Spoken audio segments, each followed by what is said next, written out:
Untamed is going to be untamed. It's going to be a little crazy. I want to talk to my people. I want to talk to my brothers and sisters. We can have grace and humility in how we interact with other people. Oh, hot dog, look at you. And nobody talked about what's really happening. And let's have conversations about what truth is.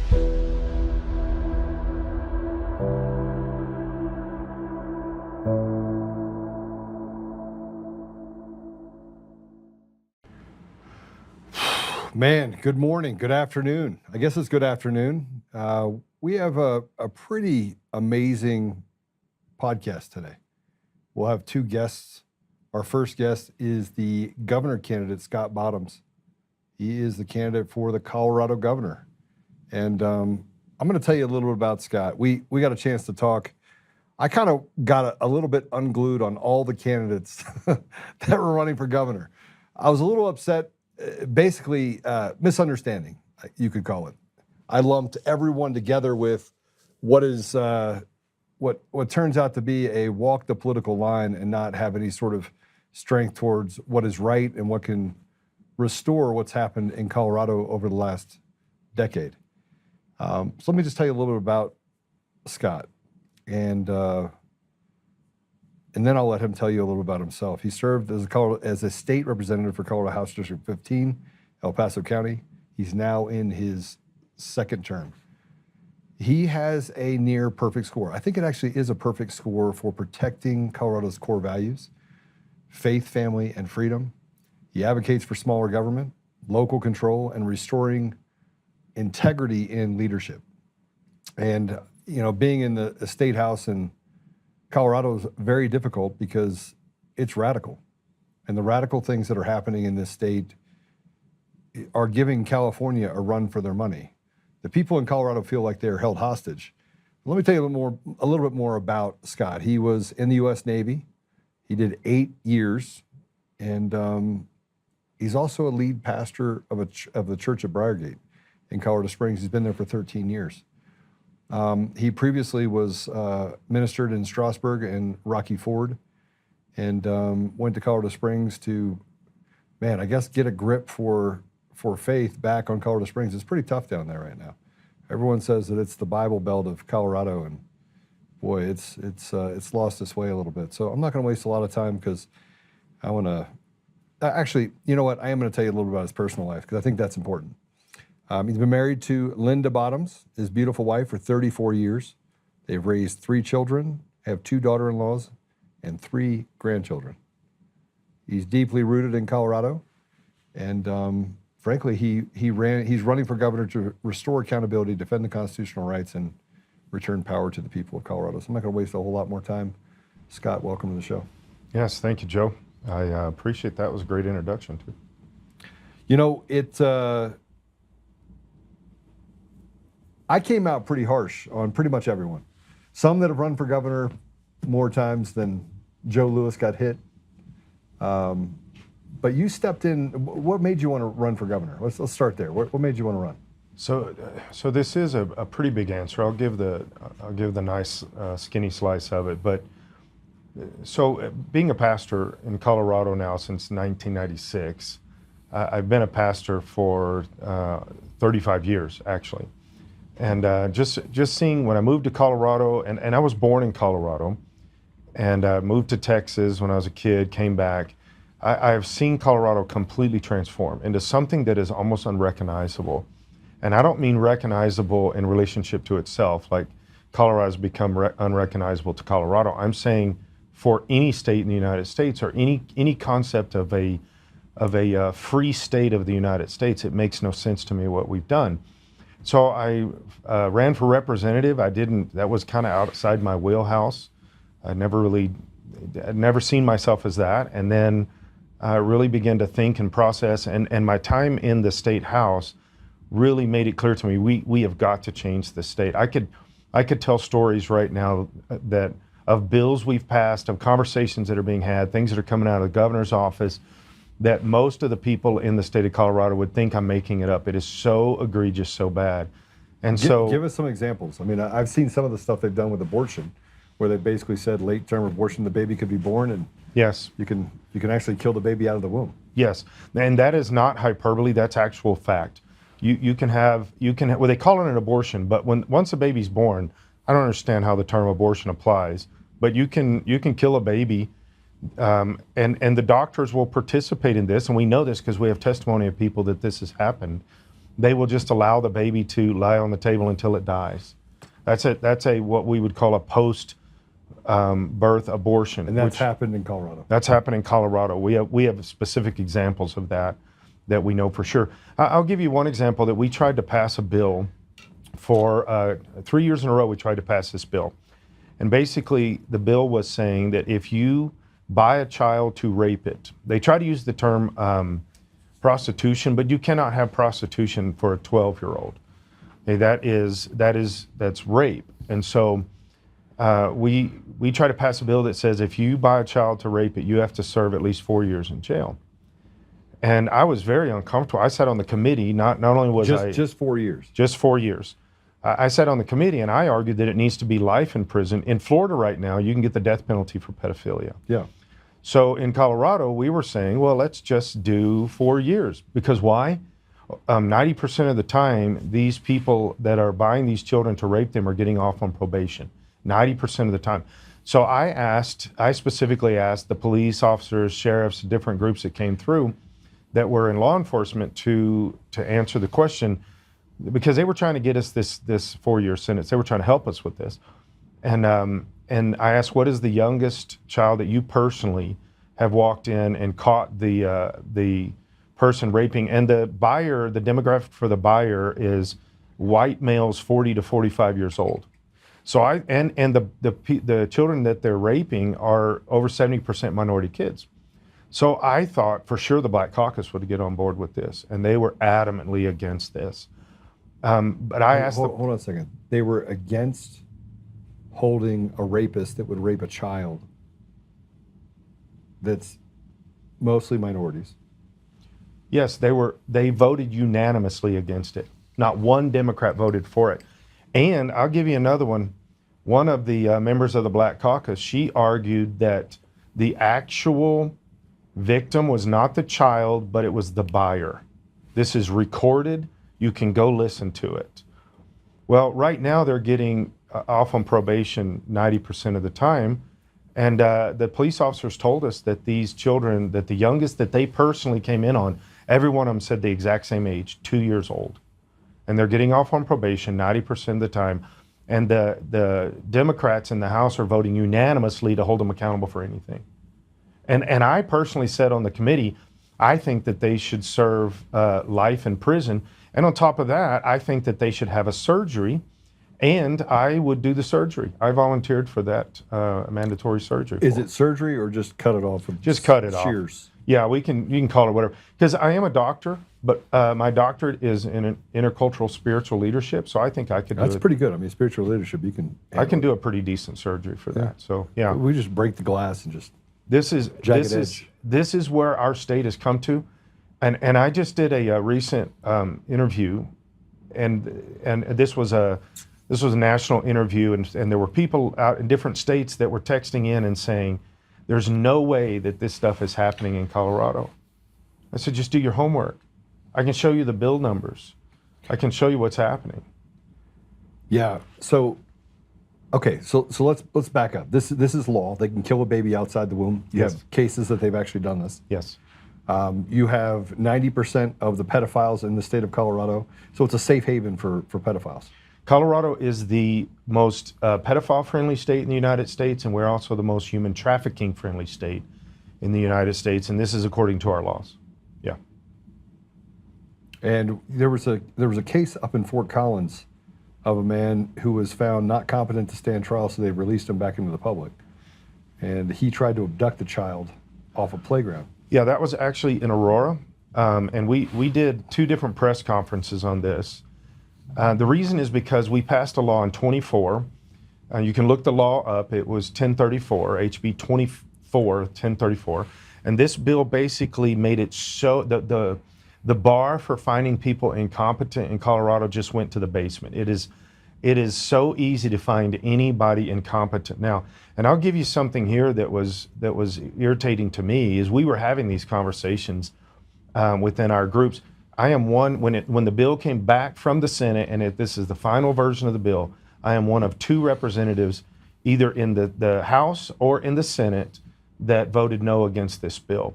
And the guy that they had let out, his name was Gallagher. He had tried to kidnap a kid off the playground. This is all videoed. It's on video. He had already been let out 4 other times for incompetency, and now he's trying to kidnap. And he's a transgender, highly a sex criminal, A sex offender. sex offender, a bunch of different things within that arena. And he was let out 4 different times, and now they just let him out again because he's incompetent to stand trial, and he's going to go out and do the exact same thing. I've argued this for a long time, but specifically Bill 1034, there is a mentality that we cannot put criminals in jail. We cannot do that in Colorado. Unless you're Tina Peters. Unless you're Tina Peters and you actually run against the Secretary of State for office, and then you're open game, yeah. But this is where we've come to in Colorado. We have no respect for the Constitution, no respect for rule of law, no respect for children, parents. I mean, I can go over the litany of stuff that we just blatantly attack in the state of Colorado. Let's talk about what's happening downtown. So downtown Denver? Yeah. Right. This is, and by the way, it's not just downtown Denver, but that's the most obvious, is it is overrun. So from January to May, I work in the Capitol every day, right? And I used to go out my first year, I went out and I would walk around. I used to bring my kids up to 16th Street Mall all the time when they were young. My kids are all grown now. My youngest is 27. And we'd bring them up to 16th Street Mall. We'd bring our bicycles and bike up on the trails below Spear and all this kind of stuff. And it was beautiful. It was Colorado, right? It was Denver. It was amazing. Now it is overrun by homeless. It is overrun by illegal immigrants. They're everywhere, and they're part of the homeless issue. It is overrun by crime. Colorado is second in the nation right now in crime. This is Midwestern Colorado. Why are we this? Assaults were number 1. Car thefts were number 1. Rape were number 1 in the nation, in the entire nation. And you can't even just go down. This last year, I went one time, I left the Capitol, and I was going to walk down 16th Street and go all the way down to Cheesecake Factory, which isn't very far from the Capitol. I couldn't even hardly get down there, but because of there were tents set up, there are people, homeless people everywhere. Everywhere you go, there is, we've got one of our representatives that would walk around downtown and take pictures of feces on the sidewalk all over the place. And he has a whole webpage devoted just to this. Downtown Denver has turned into a drug-filled homeless arena. It is crazy. Just driving into the Capitol now, very rarely do I drive in the morning where somebody is not tweaking in the middle of the road, and you have to stop and go around them, or hopefully they step off onto the curb. And we talk about how you can't carry guns in Denver, but they're stabbing people left and right downtown. Look at your news articles. It's constantly happening. This is across the rest of the state too. I've had conversations with a lot of people in rural communities that say, well, yeah, all of the crime is in Denver, but it's not. Most of the car thefts happen in rural communities. Most of the fentanyl trafficking of people and carrying of fentanyl is happening in rural communities. The growing of the ultra heightened marijuana that's now out there on the market is happening in rural communities. And so this is a Colorado-wide issue. It's not just a Denver issue. Yeah, they've made marijuana almost as potent as heroin. Yes, and intentionally so. Yeah. Yeah. And we talk about fentanyl overdoses. That happens in predominantly wealthy environments as well. So the biggest hit areas are the Highlands Ranch, the Castle Pines, Castle Rock, Colorado Springs. Boulder has a high influence of fentanyl in it. Extremely high influence there. Yeah. So I only brought up Denver because obviously they're using these excuses. They had $10 million in employee budget cuts at the city level. Right. The state had one of the biggest budget shortfalls they've ever had. Yes. Here recently. There's been talk of President Trump cutting off funding and cutting off funding sources to the state. Crime is at an all-time low. Police officers feel like they have no support and that they are forced to let people back out on the street. DAs say that their hands are tied, which they really aren't. They're not. And it seems to be an agenda of complete chaos in the state. Yeah, this is a cultural thing. I was just at an event a few days ago that we were talking about police and police officers, and so the question is, how do we fix the crime issue? And they're saying, well, we need to fund the police better. That I would see. Obviously, I would agree with that, but that's not the issue, and that won't fix the problem. You can't throw money at a problem. You cannot, and that's always been the solution for Democrats, and now many Republicans buy the same solution, right? Right. But here's what we have to do. We have to change the culture. We have a culture in Colorado right now where the police are the bad guys. Yeah. I went into an event where I was speaking as a governor candidate at a medical group, and half the candidates for school board, city council, and all this kind of stuff were getting, and Attorney General Weiser also, who's running for governor, got up and said the exact same thing. The police are the problem. The police need to be curbed. The police need to be held back. The police need to be defunded and all this stuff. I mean, it worked when your kids were young, right? I mean, when kids were young and they exactly. did really bad stuff, you're like, oh, I'm just a bad parent because I need to let them do what they want. They have to learn from. Yeah, if I discipline them, obviously I'm the bad guy, not them. That's terrible. But this is what we have got to change this culture that the police are the good guys. I don't care what everybody says, and most people have to throw a caveat in there, right? A disclaimer. Well, the police are the good guys, but we know there are bad guys. There's bad guys in every single thing. When that's your talking point is, well, we know there's bad guys in the police too. That means you're not supporting the police. I believe strongly in the police. I talked with a group of Aurora police officers. I was at an event and there was about 12 of them there as security. And they told me that the Venezuelan cartel in Aurora, that the chief of police of Aurora told them to stand down. That community belongs to the Venezuelan crime cartel. That's a foreign entity. Our Constitution says that the governor's job, one of three major jobs he has, is to defend the citizens of Colorado against foreign invaders. We have a foreign invader that has taken up a militant position in a community in Aurora. The police are told to stand down, stay out of there, do not drive in there, do not go in there. That belongs to a foreign invader. This is the culture in Colorado. So why did the police put up with it? Well, they're not totally. This is one of the things that I'm also hearing directly from the police in Aurora. They cannot get recruits. It's almost impossible to get new recruits, and a lot of their police are leaving. And I've talked to many that have. Same in Denver. Although Denver's been a lot more liberal from the police director position, police chief and stuff like that for a much longer time frame. You can't get police anymore to want to be a part of Denver Police Department unless they are part of like the activist mentality, which you don't want those people as police anyway. And so it's gotten really bad all over the Denver area. So cartel mentality. Cartel mentality. And I'll give you something that's interesting. The Venezuelan cartel released a statement back in the spring. This is the Venezuelan government / cartel. They're the same thing. Okay. Right. They released a statement that talked about how, the cartel is all over the United States. The DEA released a statement that said that Aurora, Colorado is the headquarters for the cartel across the entire United States. So then the cartel releases a statement and says the primary reason the cartel is in Colorado and in the United States is not running children, it's not running drugs, it's to disrupt our political and financial systems. That's what they are in Aurora, Colorado for.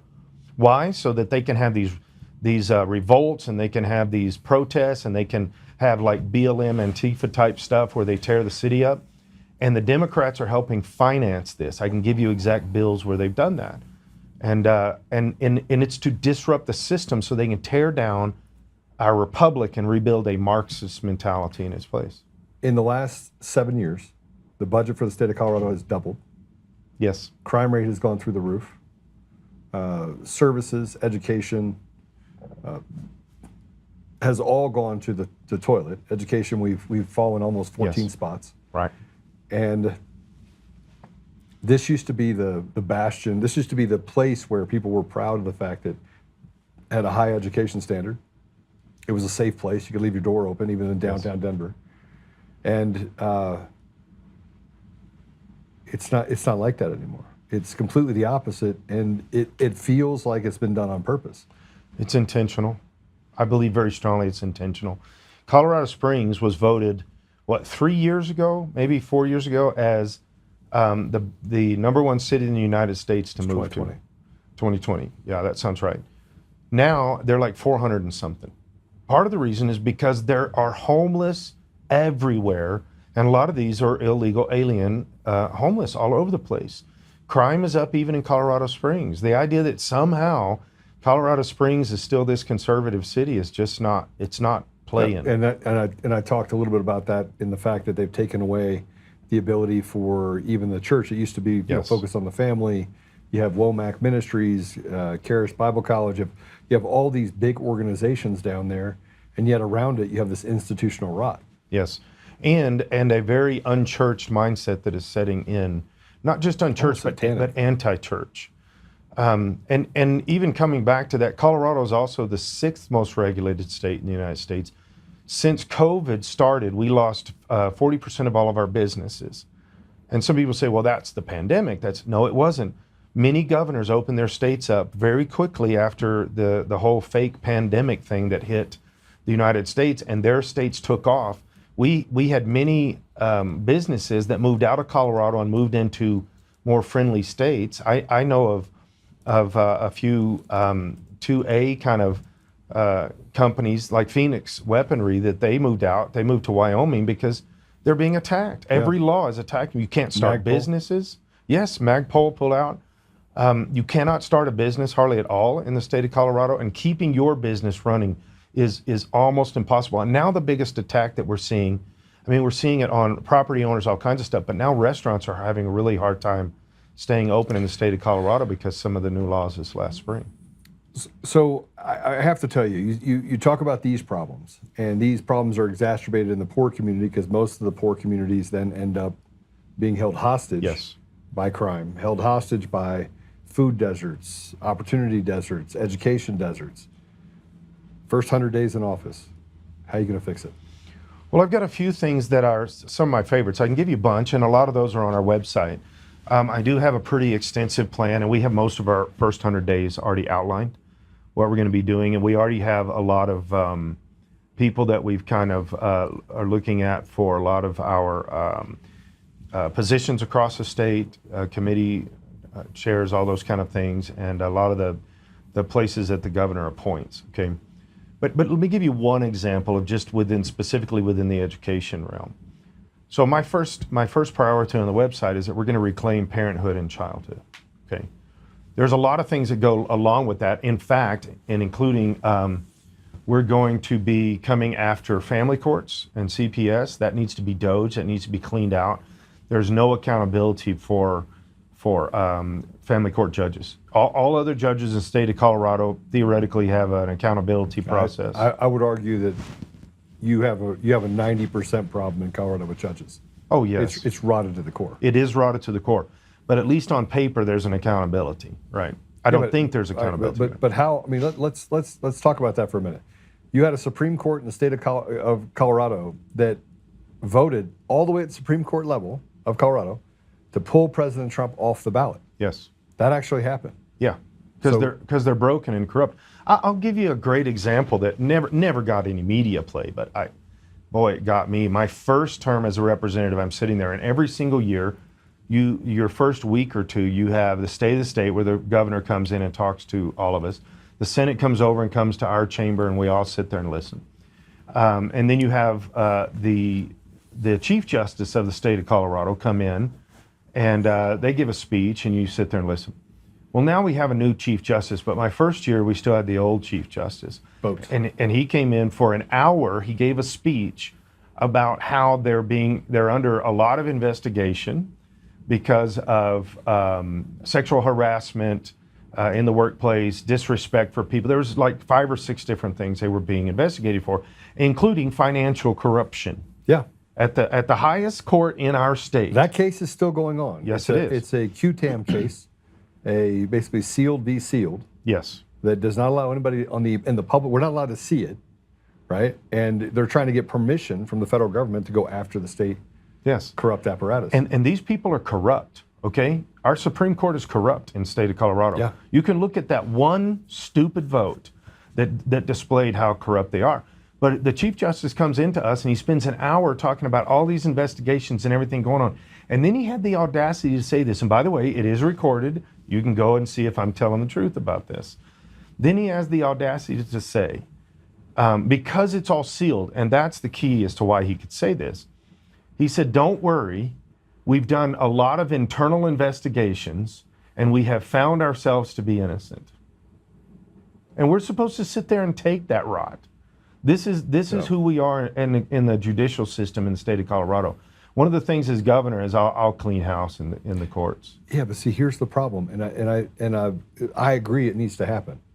At a 90%, I think that in this election, one of the things that has to be paramount when you go out to speak to people is when it comes up where they're going to redo the judges, every one of them is no. It's always been my policy. Everyone is no. You know what? I want every single judge. Now, there's a thing that you get, well, the devil you know is better than the devil you don't know. But that's not the case anymore. No. You reset the devils because those devils don't know what they're doing. Now you run the risk of the governor reappointing that person, or you run the risk of, they'll find a way around it because it's never been about the people. Right. But there has to be a way. The judiciary is the number one impediment to the will of the people ever being implemented, and they've gotten smart with it. You have to vote no on all judges in Colorado right now. Now, once I become governor, you don't automatically vote no, because I'm going to be appointing some very strong conservative judges as possible across the state of Colorado. What do you say as possible? Yeah, because there's not a lot of conservative judges left. They get run out. They get destroyed in the process. And when they actually make good decisions on the bench, they'll be disciplined, which they should be celebrated for this, but they'll get disciplined and try to get their license revoked. I just sat with his name just escaped me, but the lawyer that has been co-defendant with Trump on a lot of different things here in the state of Colorado. But I'll think of his name, but Not Gessler. No, not Gessler. Don't get me started on Gessler. No, that's not who I'm. Yeah, no. So the one that brought Dominion to the table was no, this is he's been sued many times over by lawfare and all the different stuff, and he talks about this at the highest level. He is the one that is seeing a lot of these lawyers that are getting disbarred. But the only reason is because they're conservative. Yeah. And they're getting disbarred all over the country. And he gave probably 20 examples of this. John Eastman. Eastman, yes, yeah. John Eastman. And he was the one explaining all of this stuff. We were at an event just this last week, and I knew the stuff, but to hear it actually cited with examples, man, it is irritating what is going on across our state. But so coming back to your earlier question, what would I do day one? Let me give you one that is just for education, just for the DEI mentality. As executive order, I can do this to run an executive order that says no more across any state institution, any state employee, no more DEI, hiring and firing, promoting, demoting, whatever. No more grooming language, which the way Trump said it was when he did this was no more use of pronouns, okay? Well, we have to use pronouns. You're he, I have to say he if I'm talking about you. So we have to use pronouns, but when you start using them to groom, that's when your problem is, okay? Now, I've mentioned... I don't know if... so I don't think that... I think pronouns in use for descriptors, like, hey, he's going to be on the show today, that's fine. Yes. But when you have to put he, him, all that should go away. All that's going to go away. And I will make executive order as governor, no state employee can use that. Not on emails, not on letters, not personally referring to themselves, not referring to a student in school. And part of the reason is because these kids are getting groomed in schools. They're getting strongly groomed in schools. And this is from teachers, counselors, all this stuff. Scott, it's happening in the most conservative places. Yes, it is. Because the Department of Education in the state of Colorado is pushing down these mandates. And they're hiring these teachers that think the pride flag should overcome the American flag. And it's happening everywhere. No one's getting away from it. No. You can say that there's conservative areas and conservative schools, but it's happening everywhere. It's not just because they might have casual permission. It's because it's being pushed and enabled and financed. I was up at Children's Hospital just a few months ago because Children's Hospital is is under investigation by the FBI and the DOJ Yeah, for doing surgeries. for doing surgeries on minors without parental knowledge. Yeah. Well, who's bringing them to the hospital? Teachers. Teachers, counselors, therapists, Pastors. pastors. They're bringing them to the hospital. You heard about the pastor in downtown Denver? Yes. Literally walked two brothers into their parents didn't know anything about it. Yeah. And then went to CPS and had the parents charged with neglect so that they could gain control of the children so they could take them over Yes. to have sex change. Family court and CPS is so corrupt. CPS has a lot of pedophilia. It's ingrained within their system. Scott, tell me how we get a state that is so ingrained with such bad stuff, and yet we sit on the sidelines and we can't do anything about it. I mean, that we have people inside of our government institutions that are inside of the Colorado system that are here doing harm to our community, and we know what's happening. Like 95%, you could walk out there to the poorest community, just go to Aurora, get 20 miles that way, boom. Go to the middle of it, ask one of those parents if anyone in the state government stands up for them. What do you think the answer will be? The answer is no. So how can we know it? We can see it, we can feel it, we can touch it, but we have no recourse against this evil taking our children. I mean, literally taking them, trafficking our children, grooming our children. We have to go to schools and say, you shouldn't be doing this. To put a book in the school that talks about a second grader masturbating. I mean, come on, Scott, you got to tell me, why is it that we have such a hard time as a community getting rid of this stuff? Well, we actually tried to read some of the books from the floor of the House. Yeah, they wouldn't let you. And they wouldn't let us. And then the excuse they use, get this, so they're fighting with us. They're not going to let us read this stuff. And about 30 minutes into this fight, and the main push on this was Representative Graff. Right. And he was trying to read these books. And then they said, and then this group of sixth graders came in upstairs to watch us from the gallery. And they said, so see, now there's kids in here, so we won't read these books. Although we got the books from school libraries that kindergartners can get. Yeah. And so here's the thing, with the no DEI, the no pronouns and all that kind of stuff, what I'm going to do is then set up a hotline straight to the governor's office. Okay, not to the administrators, not to the counselors, because some of them are part of the problem. Now, there's a lot of good teachers and counselors out there. I'm not picking on everybody. I'm not going to overgeneralize. You should, though, because the good ones should be standing up for and pushing the bad ones out. That's always been my argument.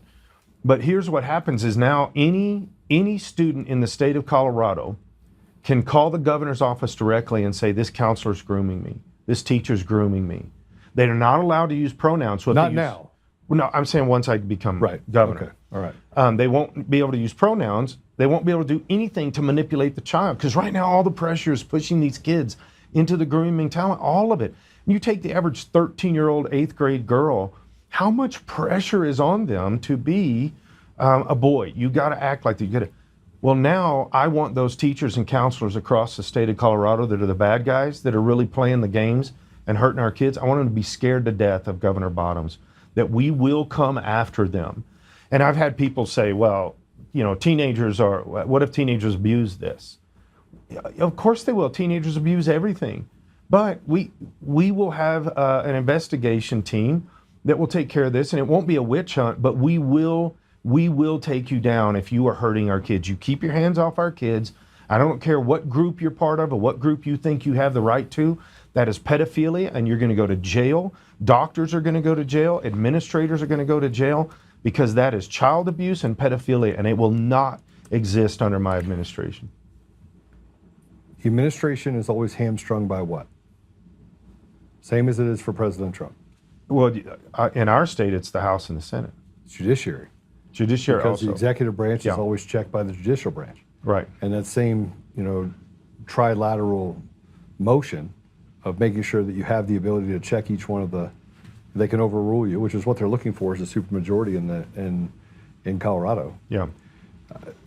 Scott, I said this to you before on the phone, that the Republicans, let's say that you gain 100% of the Republicans, you still can't win.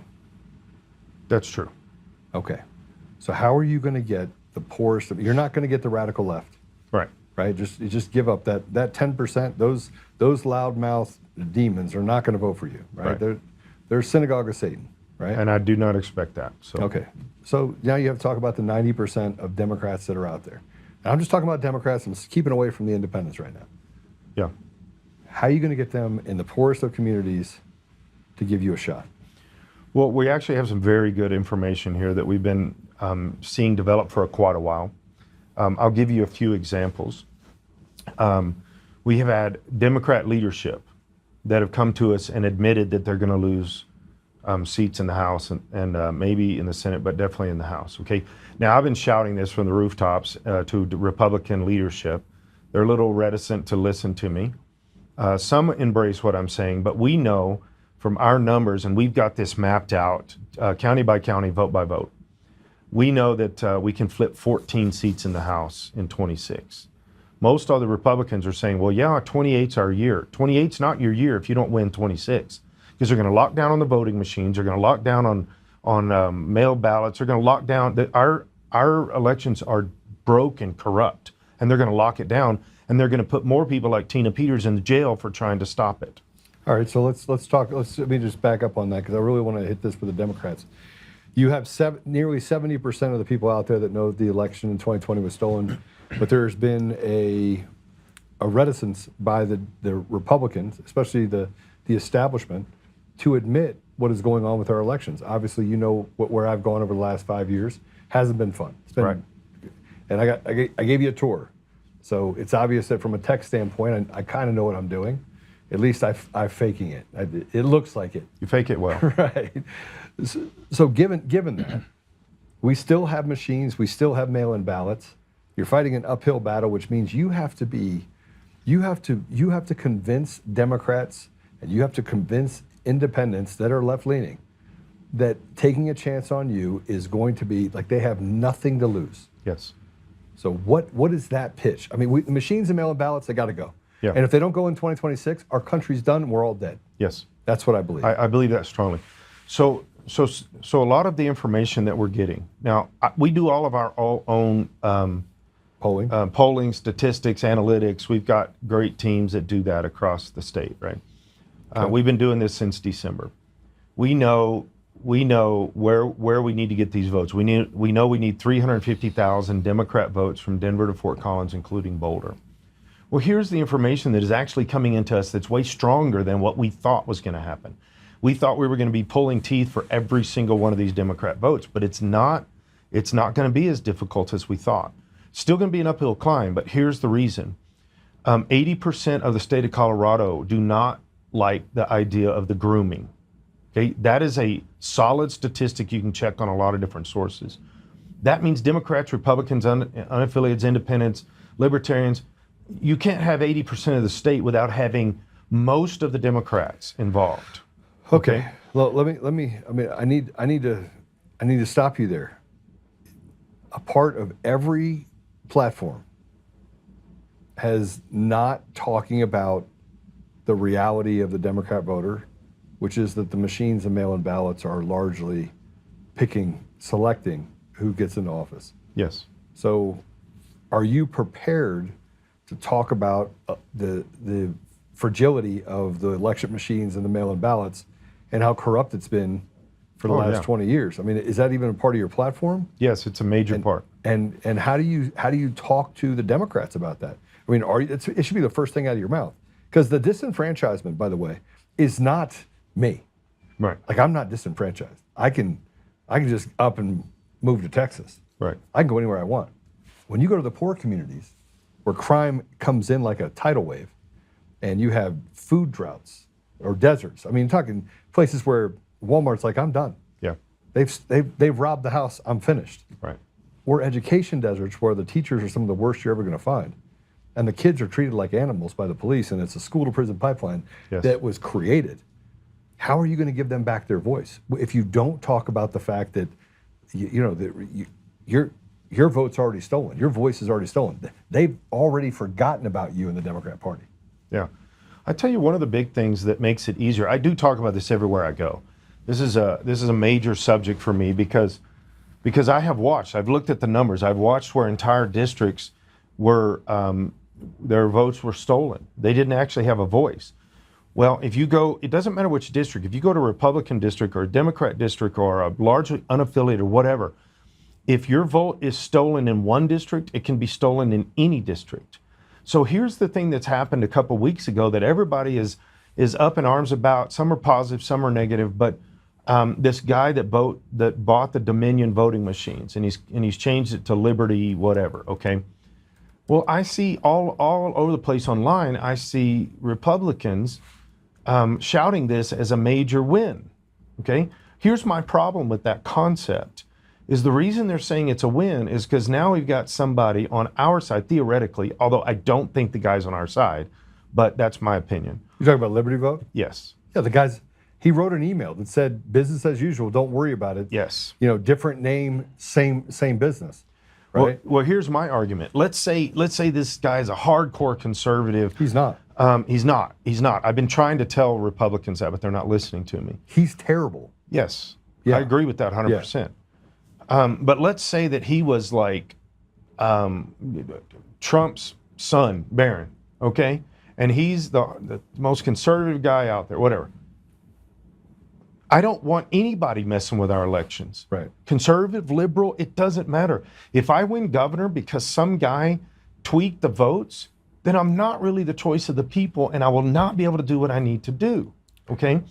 So here is part of it. Let me give you a little bit of a good news kind of thing with this, that I think potentially we're going to have this is theoretically potential we're going to have a secure election in 26, right? And it's not because we're going to do away with the machines. We can't do that between now and then, probably. I mean, there's an outside chance, but we can't do away with mail-in balloting. I mean, I know Trump is pushing that, but get it done before 26. 100% we can. Yeah, right. Yeah, So he can. He can. He absolutely can. He can, but is he gonna? If he declares war and says that we're in a state of complete disrepair and that there's a coup happening, which there is. Yes, I mean, without you could a doubt. argue, no, I mean, it doesn't matter what he rules on, they stop his progress. Yes. That's a coup. Yes. So if he does that and creates military tribunals and arrests 50,000 people, including the people that own the election systems, Yes. shuts it down and says we're not doing mail-in ballots and we're not doing machines, we're going to go to hand count paper ballots, we've already have the system in place, Yeah. then at that point, you have a big chance. You have a fighting chance. If we go to actual ballots, hand count ballots, Yeah. and we don't do machines, Yeah. I'm the next governor. Right. If we actually count all the votes, I'm the next governor. We haven't been counting votes in many states, but Colorado probably leads the way. Really fighting hard against Michigan for number one most corrupt. But yeah, I'm the next governor. And so, but here's what I think is potentially, well, this is some of the facts, and then I'll give you my opinion on this. But so right now, Secretary of State Griswold and the state of Colorado, they're under investigation by the DOJ for the 20 election. 2022. 24 election. I don't think the 22. Are they on the 22? I don't know anything. So Okay. I get you. I'll tell you. You know. So let's say just the 20 and the 24 right now. And theoretically, they cannot monitor the 26, but I think that's part of the subject too. But here's the thing. They're also investigating the BIOS passwords release of Jenna Griswold, where she released over 600 passwords. She's going to prison. I believe I've been saying this for months and months. Griswold will be indicted before the 26th election. 100%. So will Attorney General Weiser. 100%. Because you and I had this conversation, and I was like, okay, all right, you do know a few things. and on top of that, they're also investigating the Arapahoe County anomalies during You the mean election. Matt Crane anomalies. Yes, right. Because Matt Crane is the head of the Colorado County Clerks Association, and he is the henchman that was closely related to Wayne Williams, yes, who brought the machines? who brought the machines with A Republican. Scott Gessler. Yes, a Republican that brought Yeah. the machines. So here's the thing. Now, if you go back to the time when Tina Peters was arrested, because this all came from Tina Peters, Trump's lawyers coming and talking to Tina Peters. Okay, Tina Peters, 20 years from now, people will look back in history and realize that one of the most influential people in the state and one of the people that was on the right side and did so much for the state of Colorado is Tina Peters. When she copied that stuff onto that hard drive, and the Democrats came after her for doing her job.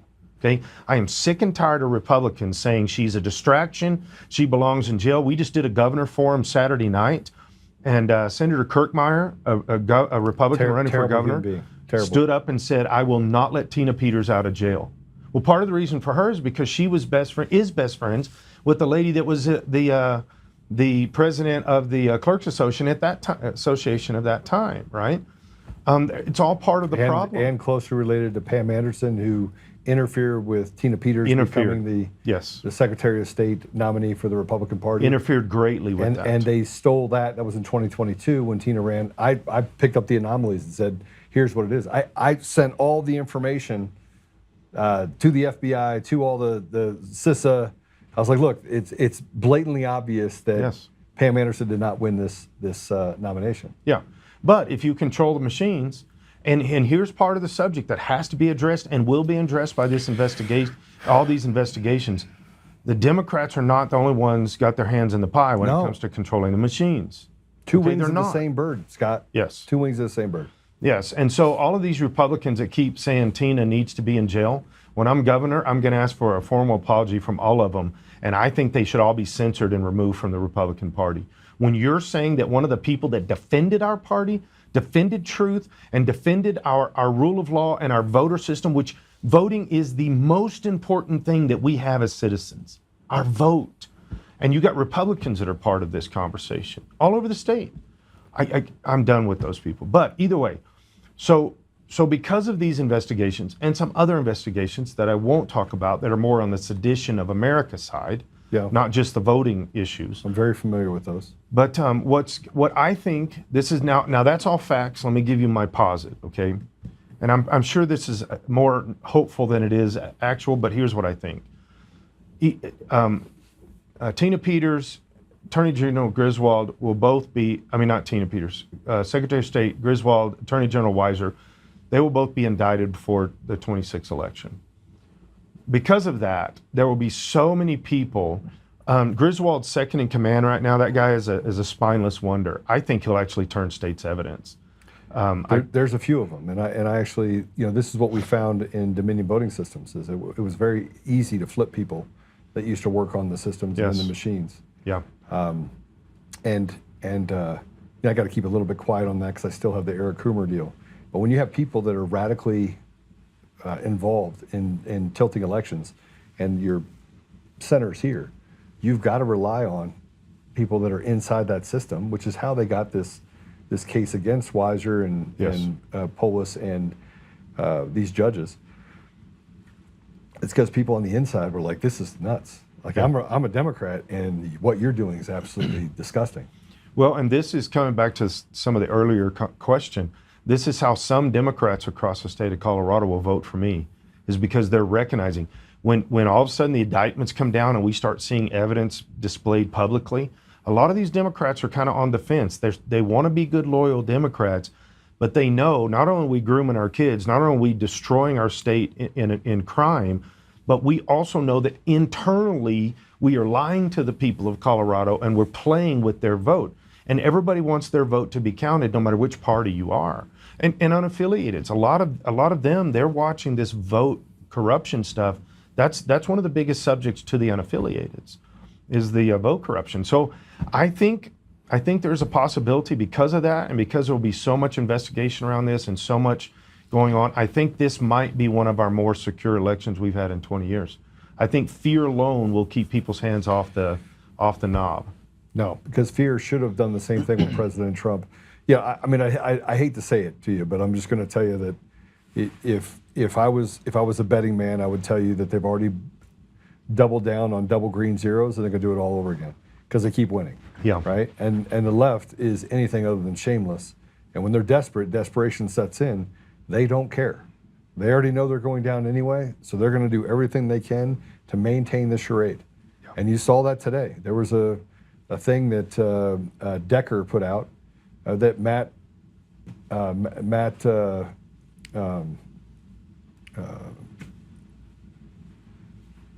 head of the Colorado County Clerks Association. Matt. You just said his name.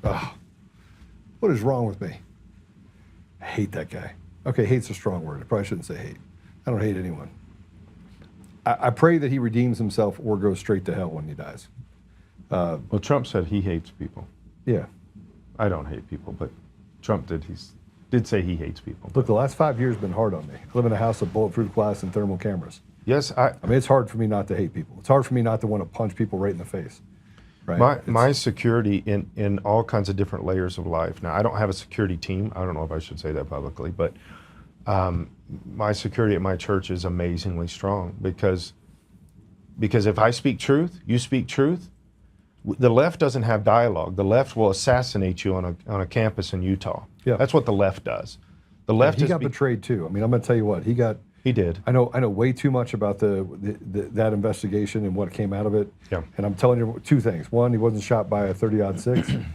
I know guns really well. I know the ballistics of a gun. It's not even possible for you to reduce the charge, have a 6-inch drop, shoot a 30-06, and it not blow his neck right off his body. Even if it was a ball round, you could have it, but it wouldn't stop. It wouldn't have stopped at his spine. Yeah. Impossible. Not improbable. Impossible. Like literally impossible. I've read some stuff about that too.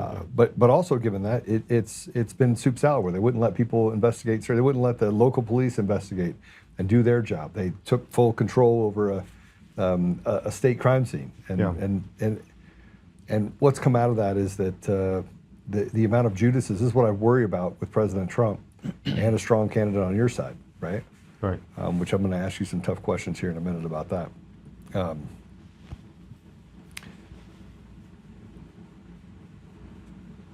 There's still, you have the independent vote, you have the Democrat vote, you have the Republican vote. Let's say you get 100% of the Republican vote and they say, okay, we're going to give you a chance, Scott. The Democrat vote, you're going to talk about opportunities. Independent vote, they're disenfranchised with both sides. Yeah.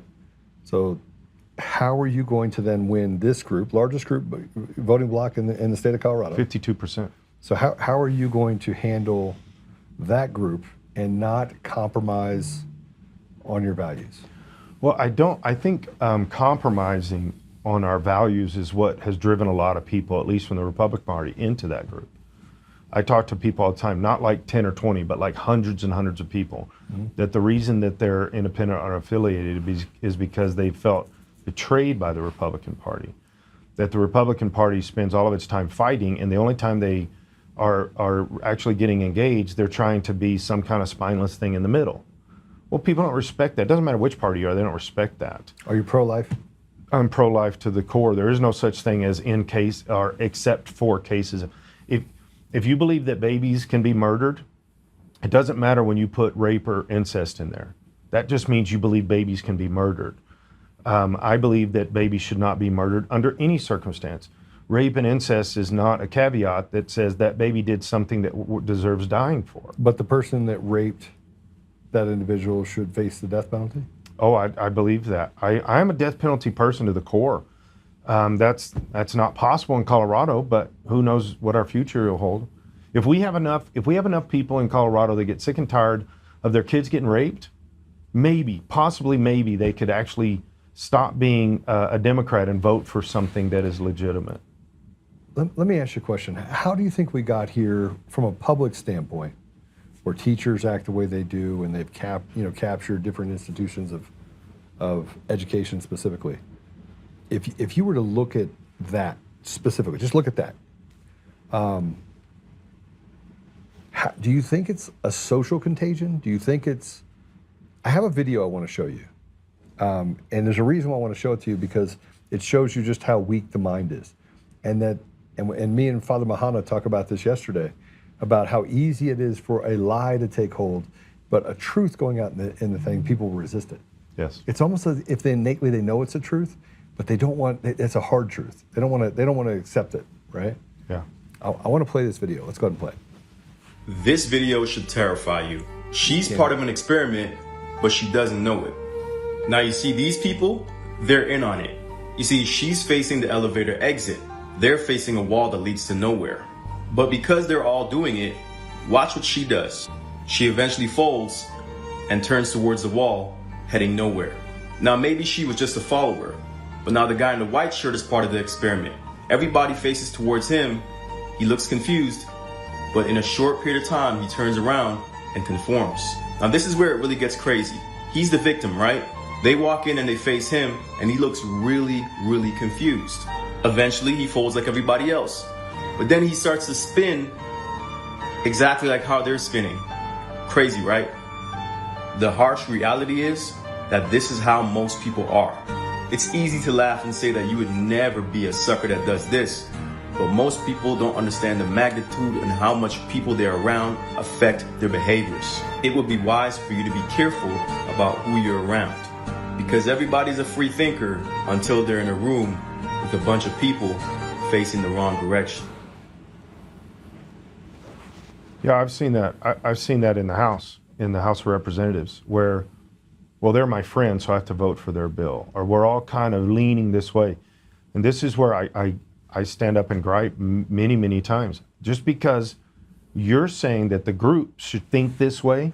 In fact, there's a part of me, and I'm sure it's a rebellion mentality, I don't know, but groupthink pushes against me. I don't do groupthink. When I see that, there's a natural resistance that says if we're all thinking the same way, and specifically if we're all using the same terminology, Rush Limbaugh taught me this 20 years plus ago, 25 years ago, is when everybody's using the exact same terminology, it's intentional and it's manipulative. There's a coercion involved. Right. And but I tell you, there's a bigger thing when it comes to the culture that you're talking about. We have been under attack. Now the education system has been under attack literally for 100 years. How you try to get the socialist communist mentality built into the education system has been very effective in that. But I think there's also something, the way you said it earlier is the actual truth of this, and it actually comes out of the Bible. And it says in the last days, people will believe a lie. Now that doesn't mean that they are believing something that they have been deceived into thinking it's truth, but it's a lie. That's not what it says. It says they will believe a lie. They know it's a lie. They know they are being deceived. And the Bible says that all lies come from Satan. He's the father of all lies. Mm-hmm. That means Satan is trying to manipulate and to disseminate untruth, lies to us, and that we are choosing, naively, no, I think intentionally, choosing to believe the lie that is being presented to us. That means you are giving up yourself in that process. You are surrendering yourself in the process. That's where this is a spiritual thing more than it's a physical thing. It just plays out into the natural realm of humanity. So one of the reasons why I personally have had an immense amount of success, why I'm under fire a lot, is that people go, well, Joe, you have to have some proclivity. You have to have something that you have in your life that right. is bad. That, I don't cheat on my wife. I don't watch porn. I don't, there's like a lot of I don't do drugs. I don't drink. So I got all these things I stripped away. Right. When you're having a conversation with somebody in the public, they're looking at you and they're like, they want to find a way to demonize you. They want to find, the Democrats got to find a way to come after you. So how are you going to handle that? How are you going to handle that you're too conservative? How are you going to handle that you want to take away their rights, their right to their own body, my choice? Yeah. Well, first, I'll just address that statement. I believe very strongly in your body, your choice. Let me give you an example. When all of the COVID stuff hit and the pandemic and all that stuff, I still pastor my church. We never closed the doors. We never one time masked, distanced, or any of that stuff. Why? Because you have the right to your own body. Right. If you want to put a vaccine in your body, go ahead. If you don't, you cannot and should not be made to by the government. Why? Because you are in charge of your own body.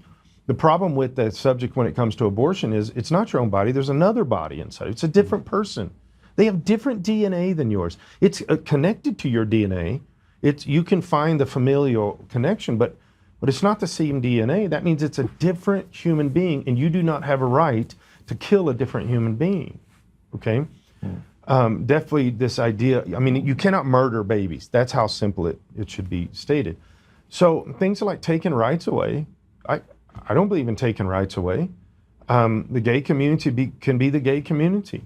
I disagree with it biblically, and I've had conversations with a lot of homosexuals, a lot of the gay community, which, by the way, the gay community supports me quite a bit against grooming children. Yeah. Gays Against Groomers, the guy that used to be a state chair is a good friend. He's a good guy. And I've had many conversations, and we discuss homosexuality too in a biblical sense.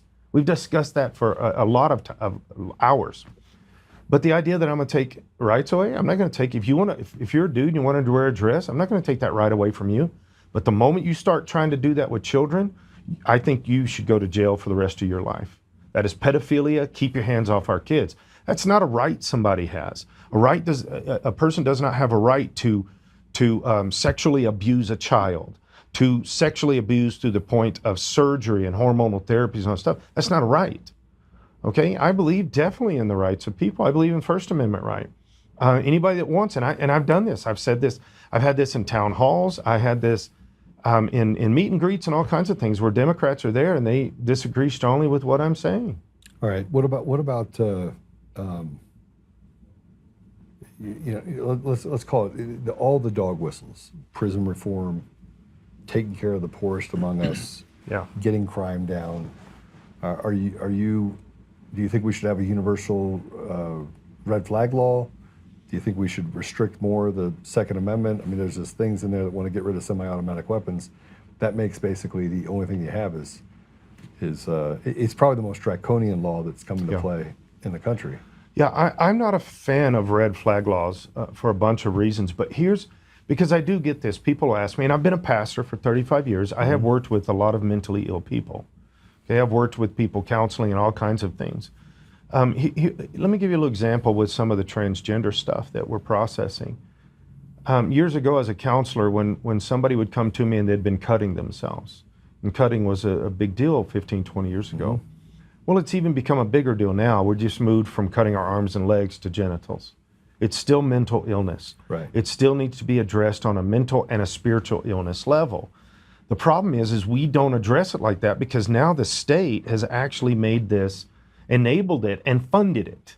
You know, we're the #1 destination state in the United States for transgender surgeries, paid for by the taxpayers.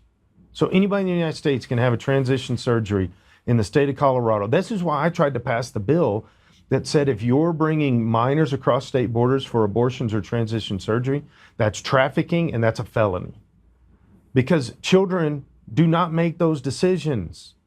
Right. Adults make it for them. Right.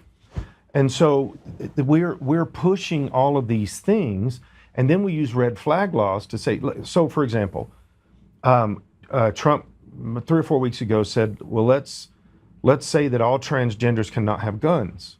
Okay, that was his version of kind of a red flag law. I agree with it. Okay, right. Sorry. No, I don't disagree with the concept. The problem is the application and the Second Amendment. When you say to one group, okay, Trump's president now, you say let's say no transgenders can have guns. Okay, how do you define that? Who defines all that stuff? But here's the thing: when he's not president, and they say no Christians should have guns, that's just the next version of the same thing. Yeah, no, I think you have to tie it back to, again, I have 3 gun stores, 5 ranges, largest seller of guns and ammo in the state of Colorado, right? And we turn away lots of people for buying guns. Yes. We ask critical questions at critical times, and some people get pissed off about it, but we do it to not harm them, right? Not them wanting to harm themselves, and we have a very good track record that we've been able to develop as a result of that, being responsible, right? Because we have the ability to deny anyone on the 4473. Right. But my issue is that we've never attacked the problem, and I guess I want to leave you with that, and I want to continue this conversation. I do have one more question I'm going to ask you. It's going to be a little sharper about who you're running up against, because you have 19 other or 20 other candidates. I think it's like 22 or 23. It's hard to keep up. But when we stop holding big pharma responsible for psychotropic drugs and doing the things they do, we stop holding them responsible for autism and putting out vaccines that have child victimology that's affecting their lives for the rest of their lives. When we stop addressing the problems themselves and allow for them to do what they're doing in the schools and grooming children and letting Children's Hospital cut off little boys' penises. Yeah. When you allow that to happen as if it's some sort of science experiment, we have Frankenstein. We never get to the problem. We're always servicing the symptoms, and it never gets better for the people. I think we've proven that over 3, 4, 5 decades. Sure. Right? So as you walk in to handle this problem, just 5 things. Are you prepared to doge the state? Yes. And Day cut, one. cut the budget by 40%, CDOT 50%? being the first one. Gone? I don't know about gone, but gutted in such a way that they cannot have the corruption. The corruption of CDOT is at billions level. I mean, look, they sold off roads Yes. to Australian companies, Yeah. and we have hundreds of millions of dollars every month that are shipped off to a foreign land. But it's Right. not just them. Across the board, I've sat in that house for 3 years. I have watched deals being made with lobbyists and representatives, both sides of the aisle, by the way, Right. of millions of dollars under the table. It's not even under the table anymore. They're not scared of anybody. They're not scared of the law. Because there's no accountability. There's no accountability. We will doge everything in the state. And eventually, and I've been saying this for months and months, I know that some Republicans are starting to get on, governor candidates are starting to get on board with this, and I'm hearing they're copying my language on this. We eventually need to get to, and this is going to be a big climb, but we need to get to zero-based budgeting, not this goofiness that we start with last year's budget and add to it. Since Trump's been in office, we've gone from $29 billion to $45 billion budget. I can cut $10 billion off the top without even trying. I sit on appropriations. I watch these bills come through. Most of them are shell games. We have not passed a balanced budget in the 3 years I've been in the House. The Democrats and Republicans say we're passing the balanced budget, but we're not. I vote against it every year because it's a lie. It's a shell game, and everybody's part of the game. We know we're not cutting And, those cash monies. that goes to NGOs, Yeah, I and can goes hear to you. jobs and Yeah. all of those things. All right, so I want to ask you a pretty tough question. You know, we had this conversation, and I put something out on X, and I said, listen, I'm out on all of them, and part of it is because I lumped you in with everyone, because I was upset over the fact that we lost Space Force, or that losing Space Force was an impediment to Colorado. We didn't deserve to have it. Yeah. Right? We shouldn't have the number one security interest in the military complex in a state that is basically captured. Would you agree Yes. that the state right now is captured? Without a doubt. Okay. So there's only really I told everyone. I told basically everyone I'll give you an opportunity to come on and talk to me. Right? You have not, by the way, you have not walked away from one question I've asked you. I won't. In other words, you haven't done the shuck and jive and move to the side, right? Well, I believe, and you didn't do all that, right? That stuff drives me crazy. There's another candidate in the race, Victor Marks, who has come out really strong, and I truly think it comes down to the two of you. Now, between the two of you, let's say you win. Are you going to invite him into your camp to be a part of fixing Colorado? And let's hypothetically say he wins. Do you join Victor in fixing the state of Colorado? Tough question it's a challenge on humility, and I don't know what his answer is either. I chose to have you on first. Yeah. Well, this answer may Did not you be just what kind you of were expecting. go do something else in 2008? Can you? So here's the answer. I've known Victor for a while. I thought he was my friend. I talked to him before the day that he declared, and I talked to him about some things, and he threw me under the bus and lied about me in public, which was not what I expected.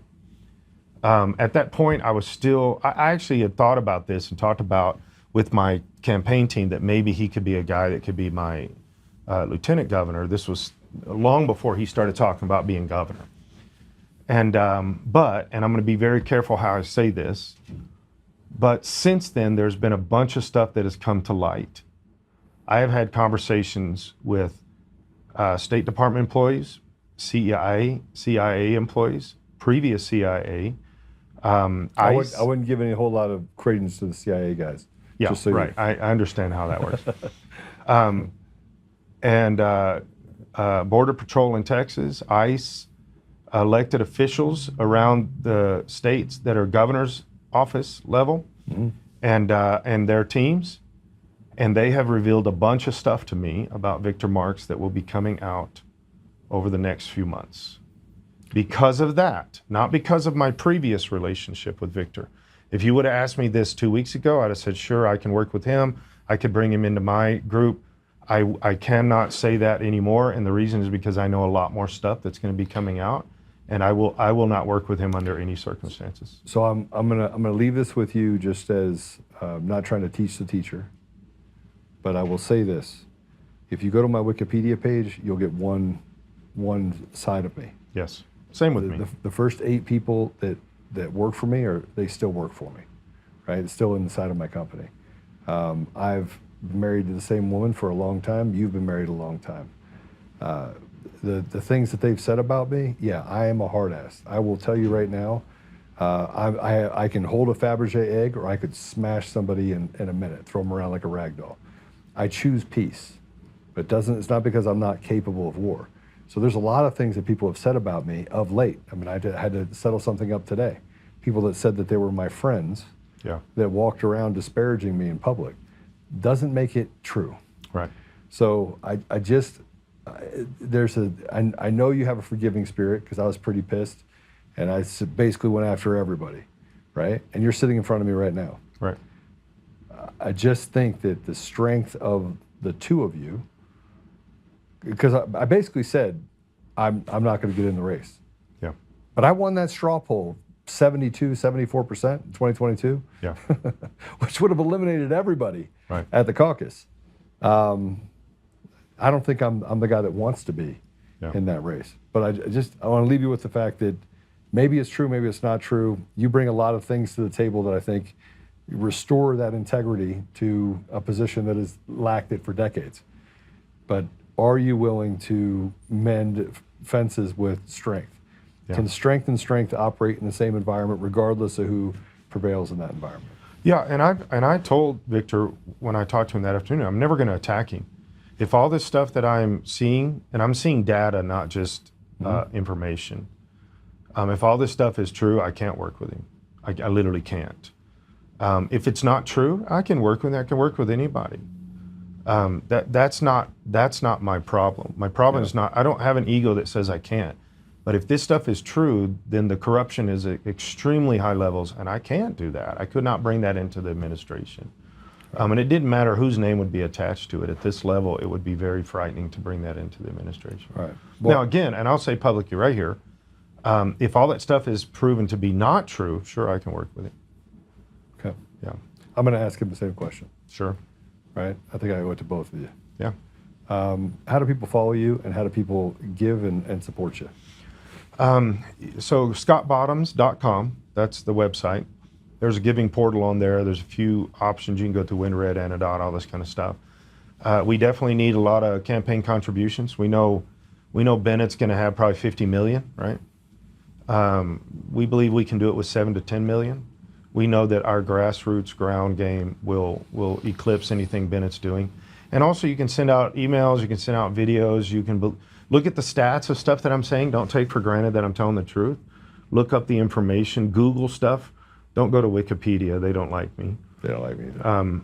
But there's a lot of good information out there. There's a lot of stuff that I'm doing that you can get involved with. My priorities are on the website, who I am. I mean, I'm not shy about this. And I've told anybody that's ever interviewed me, ask me the most difficult question. I don't care. I do have a way that I think about things, and I believe it, and you either like that or you don't. Yeah. You know? Scott, thanks for giving me the time. Hey, I appreciate it, sir. You. Absolutely. All right, we're going to take a break. Let Scott go, get on the campaign trail again, and when we come back, we will be joined by our next guest who's been waiting patiently. So we'll be right back.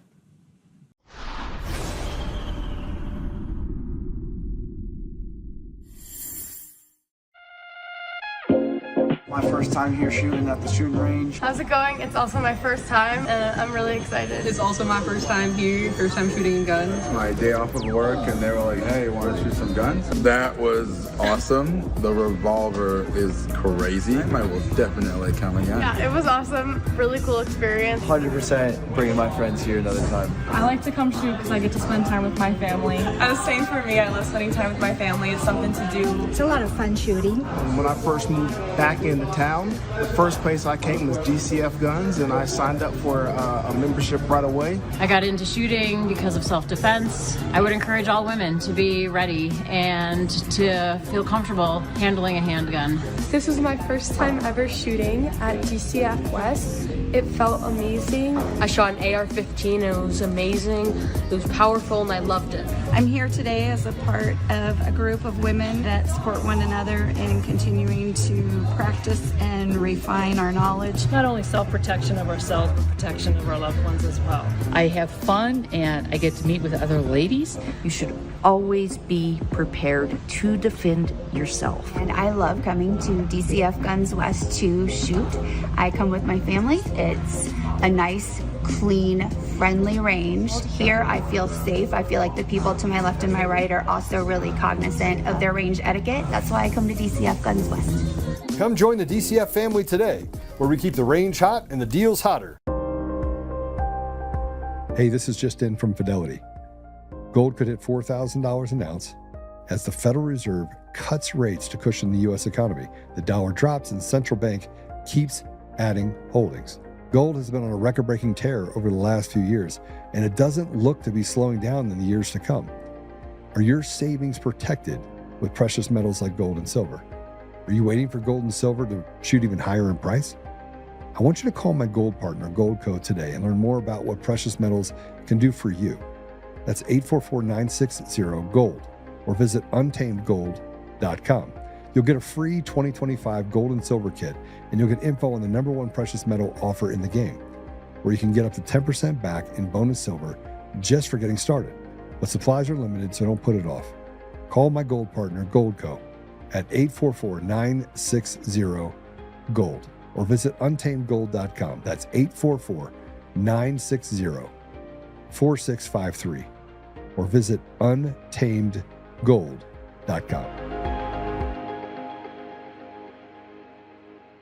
Trick or treat? At DCF Guns, it's all treats this Halloween.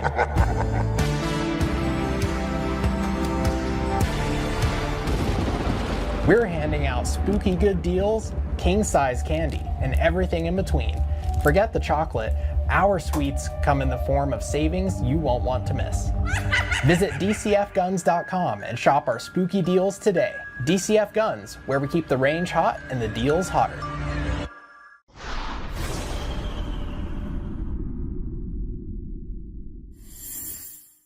All right, hey, it's great to be back.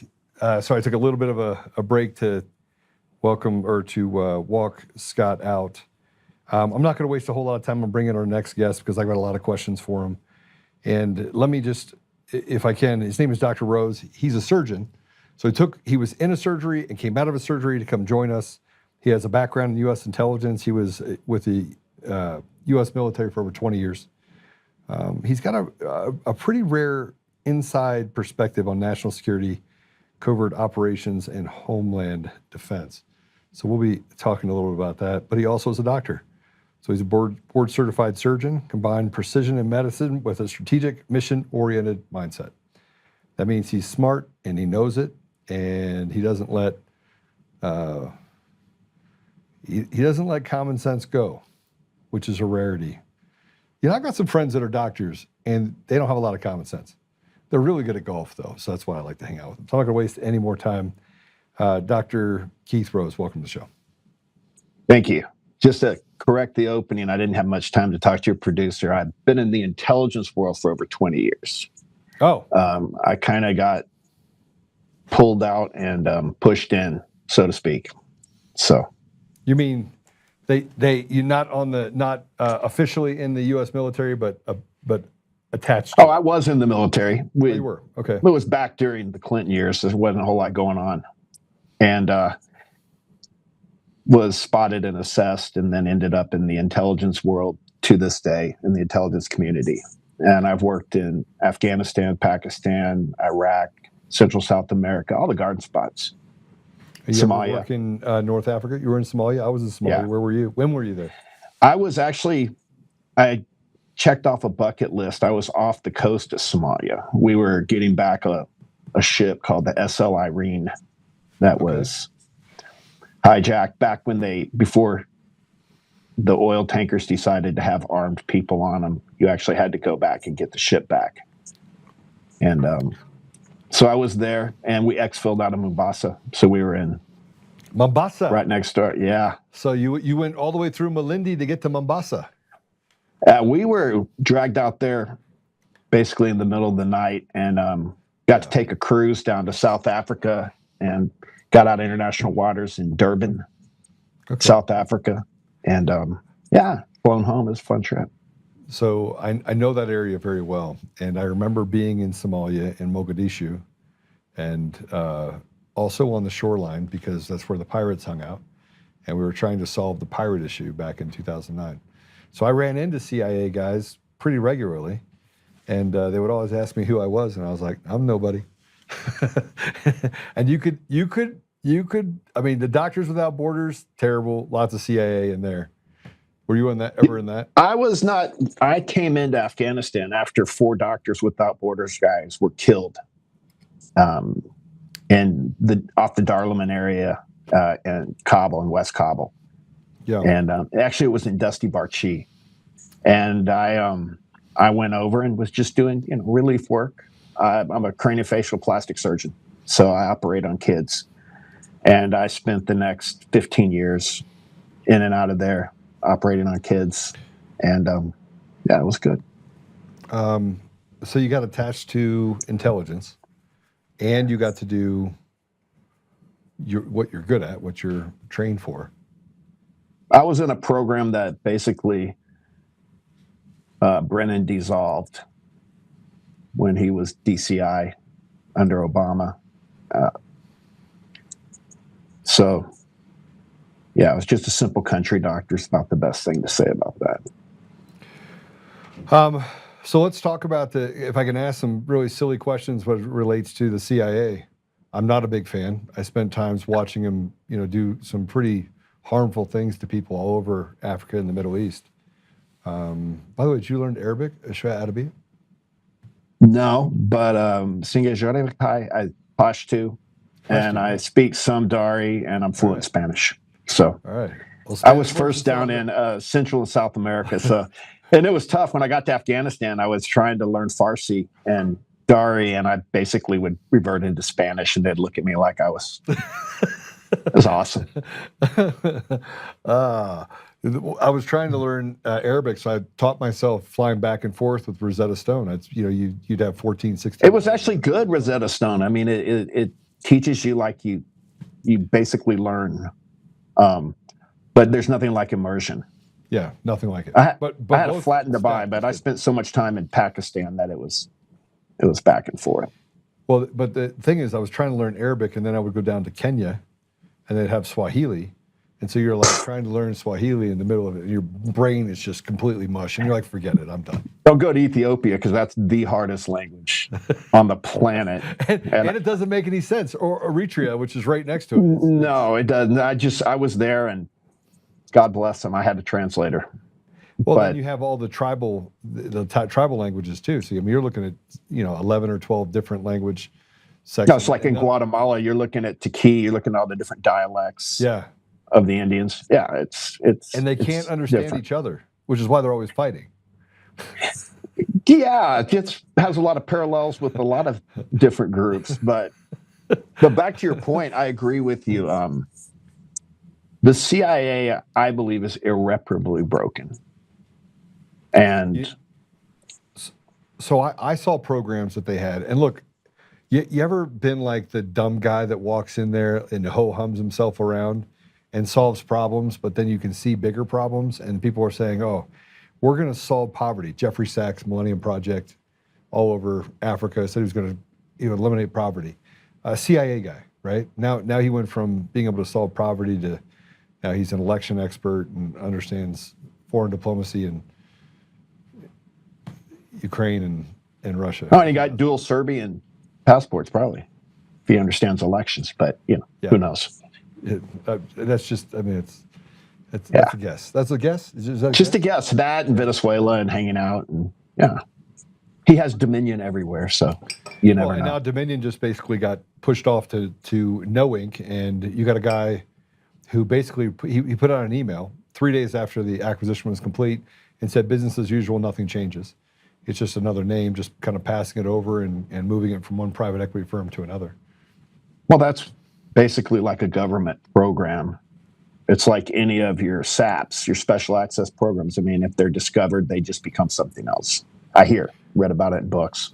Oh, it's Liberty Vote. No, it stands for liberty. It's no longer dominion to reign over you. Now it's liberty. They're giving you liberty. Right. Well, they took a lot of liberties with a virtual machine changing votes. So they took some liberties.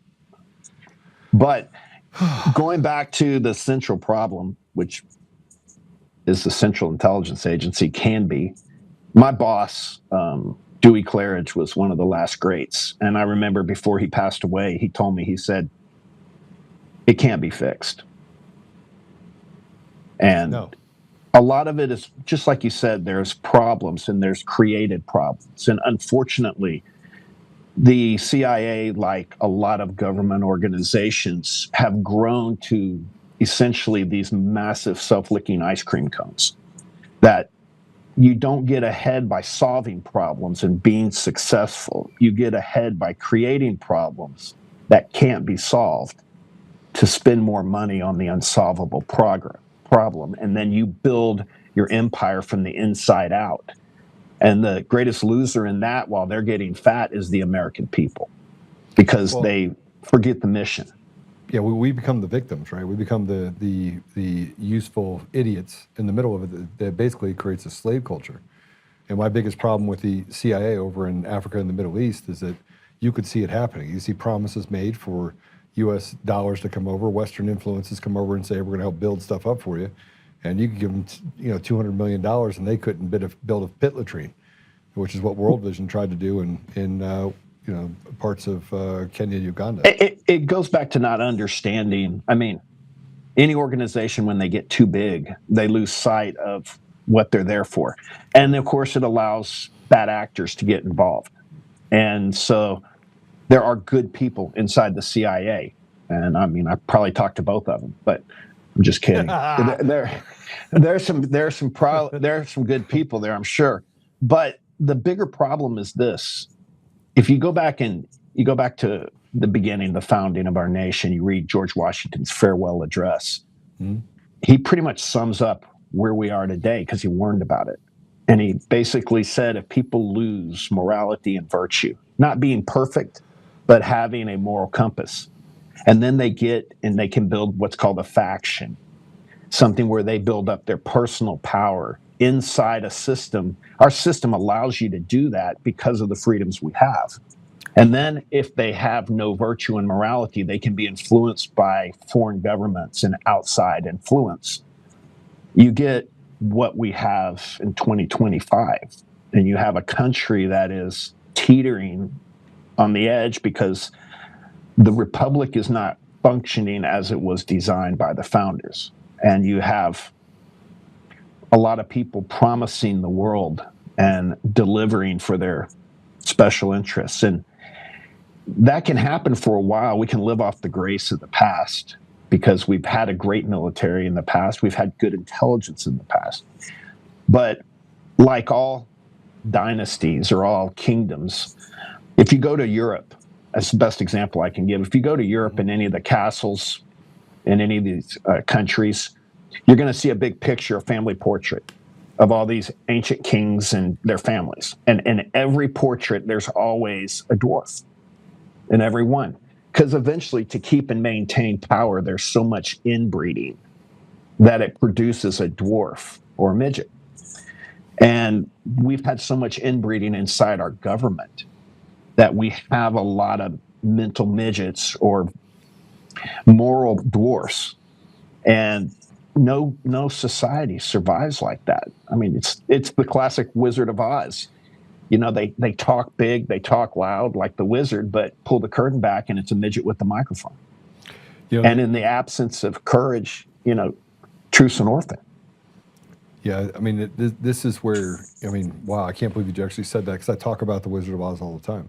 And having someone behind it, it's not what it looks like. And our government is one big facade that tries to exude strength. but is filled with some of the weakest, most pathetic people you'd ever find that seek out power and money because they have no talent, no ability to get things done. CIA is no different. And, you know, it's not that I don't believe that there are good people in the CIA, I do, but I think that you probably did meet both of them, right? Yeah. Well, I mean, in the past, our founders talked about you pledge your life, your fortune, and your sacred honor. Yeah. But today we have people that run for office that want to enhance their life, make a fortune, and be called your honor. And it's just a complete twisting of the definition of things. And the wrong definition will always take you to the wrong destination. And so, you know, it's not a stretch to see that we're in a spiritual war, and it's not a stretch to see it's good versus evil. But it's all playing out on the world stage right now and here in the States. And, you know, I pray that it gets fixed, but I think we have a long way to go. Yeah, we talk about, you know, let's just go back to COVID. Like you worked overseas, so I'm just gonna put words in your mouth right now. Sure. You've seen this before, right? You saw that operation like that. Yeah, COVID. I know COVID if I saw it, you saw it. Well, I went and met with the National Security Advisor. I had a little conversation with him before we locked down as a nation, and I was told we can't talk about that. And tell me you didn't experience this with Ebola and other. Or they tried that same people tried to do it with bird flu in Afghanistan. The exact same people you had COVID was back in 2012, I believe, is when they actually patented the name. And so you had guys like Fauci, you had guys at EcoHealth Alliance, and all they do is they used a classic covert action to push people in a direction. I mean, if anyone who is intellectually honest can look and wonder why we had no flu cases during COVID. And we didn't because it was just a bad flu. It was a man-made bad flu. I mean, you can't have the P transfer gene in there that is man-made. So anyone that spent any time in academic medicine could look at this and know we've never locked down for anything. We've never isolated. You could read a book and understand. Yeah, it didn't. I was so disappointed with doctors. I mean, it was just basically it was where masses move and everyone didn't want to be wrong. And I guess I never got that gene growing up. I'm not worried if I'm wrong as long as I believe what I'm doing, and then I course correct when I learn something else. And in COVID, I owned 4 urgent cares at the time, and as I owned several businesses, and I didn't treat one patient. I didn't give the vaccine to one patient. We didn't hospitalize one patient, and I treated everyone with ivermectin or hydroxychloroquine, and we didn't lose 1 out of 4,000 patients up to the age of 90. And you mean you didn't put them on high flow ventilators and? Oh no, that's why they died. Yeah, or give them medications that are going to box their kidneys. I mean, but again, there's no intellectual honesty when you look at. I've published over 14, 15 papers in peer-reviewed journals during my training. And to get a paper published used to be a 1 to 2 year process. You would have to go before an IRB, an institutional review board. You would present the paper at a meeting. You would take questions on it. And there was good peer review. When COVID came out, all of a sudden you had papers being published without any review. You had articles submitted to journals that were literally published within 24 to 48 hours. So I remember I called some doctors I knew in Mumbai, and I asked them, I said, okay, look, I know COVID's hitting all over the world. Tell me what you guys are dealing with. And he goes, you having a lot of deaths? Or you having a lot of problems? They're like, no, everything's fine. Hydroxychloroquine's 10 cents over the counter for malaria. You know, they didn't have these problems. And the interesting thing was in the intelligence community, when you have a mass casualty event, they go to national reconnaissance and they look at satellites and different areas, and we look for stadiums that have been turned into morgues, soccer fields, things like that. You look for mass morgues, mass treatment areas. Ironically enough, there were none. And so it didn't make any sense to me. The whole masking thing was absurd. I was just disappointed, and it really showed me that big medicine was like big government, was like the military industrial complex, we have the medical industrial complex, and it's not a conspiracy theory. It's just an identification of a conspiracy when you see something. And if Americans stop asking questions, we're going to go to a place that none of us want to go. I mean, we almost went there with COVID. I can guarantee you they're going to run this playbook again with something worse. It's just going to be, I know what we're seeing, and it'll be interesting to see what happens. Yeah, so I don't think I've ever been on a podcast where someone has as much information. Look, I'm a walking encyclopedia of worthless information. I get that. I went to a state school, so I'm not that bright. My books were lighter. They had less information in them. But understanding the complexities or lack of complexities of viruses, why you shouldn't be on high-flow ventilators, the fact that we didn't need a vaccine and this was just basically a run on killing people, and it had done harm to millions of other Americans and people around the world. So this is a global, like they did this globally, which is why. Well, and they're still doing it. You can't call it a pharmacy, a chain pharmacy that doesn't offer you a vaccine, a COVID vaccine, which is really unique because when we had the first swine flu, which was a small outbreak from Fort Detrick, I believe, you had like 100 guys get it or something, and all of a sudden we were going to vaccinate the entire U.S. population, and then we had 4 adverse events from that, and they pulled the vaccine immediately. And that was back in the 80s. You can go back and see the 60 Minutes on that. I believe it was Mike Wallace that talked about it. And now you go fast forward to today, where you have people that we are going to see the effects of this vaccine for generations. I mean, you're going to see them wiped out. And so it's no one looked at it and asked any questions. They just blindly had confirmation bias and went along with it. And I just didn't do that. And I'm no one special. A lot of people I know didn't. I called the doctors I work with in Afghanistan when COVID hit, and I said, "How are you guys doing?" They go, "We're fine." I go, "How's COVID treating you?" And they're like, "Oh, we're too poor to deal with COVID. We can't even think about it, so we don't do anything." And they didn't lose anyone. So then, based on that, and somebody declared war on the American people then? They did. But again, you have to go back to root cause. I think that the problems we're having in our country today is we want to ascribe a linear structure to a multi-pronged attack on this country. And it's not that. All right, let's hypothetically say what you're saying is accurate, which it is, right? You said that somebody told you as they were retiring that you can't fix it, that it's... Well, he did, but as it is right now, you can't fix it. And my boss started the CTC. That was his brainchild, the Center for Counterterrorism. So let me back up and explain. In most countries, intelligence services run the country. They're the brain center of the country because they have access, unfettered, to media, to banking, to other intelligence agencies around the world. And in a moral society, and if the agency was worked as it was designed, it's under Title 50, and it's under the executive branch. They are an instrument of our president. They are supposed to give information to Congress, to the committees, to the president that they make decisions on. And it's not intelligence until it's put into a product. It's just information. Right. And the way you get information, there's 3 different ways. You get it from human sources, we call it HUMIT. You get it from signals, intercepts, that's SIGIT. Or you get it from geospatial, that's overhead, where you have a satellite and you're looking down, and there's combinations of it.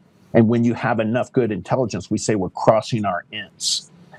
The problem is John Brennan, when he came in under Obama initially, and he was brought into the Counterterrorism Center, ironically, and the Department of Homeland Security, he was in charge of promotions for essentially 12 years, 8 years of Obama, 4 years of Biden, and there was a very subversive 4 years when President Trump was elected.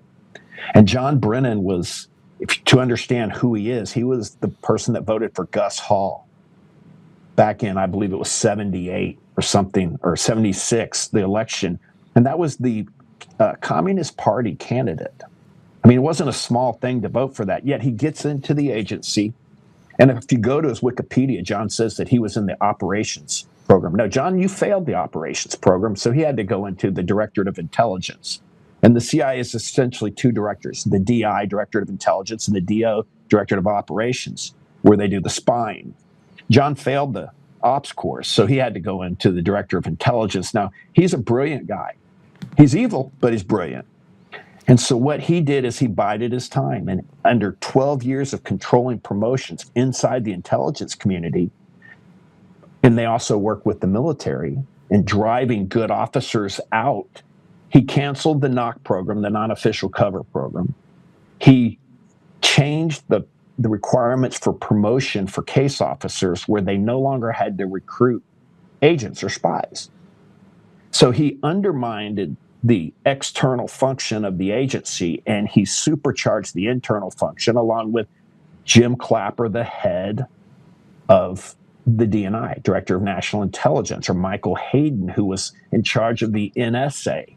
And so you have three people with the moral compass of a cheese log working under a subversive president that history has shown.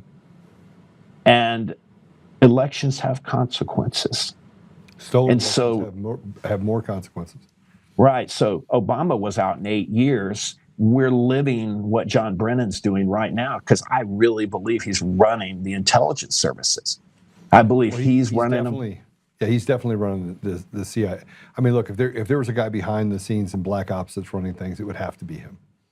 Yeah, and he's not a good operations guy, but he's smart and he's got access to unlimited funds because the agency has not just USAID, but they have relationships with banks and black money around the world.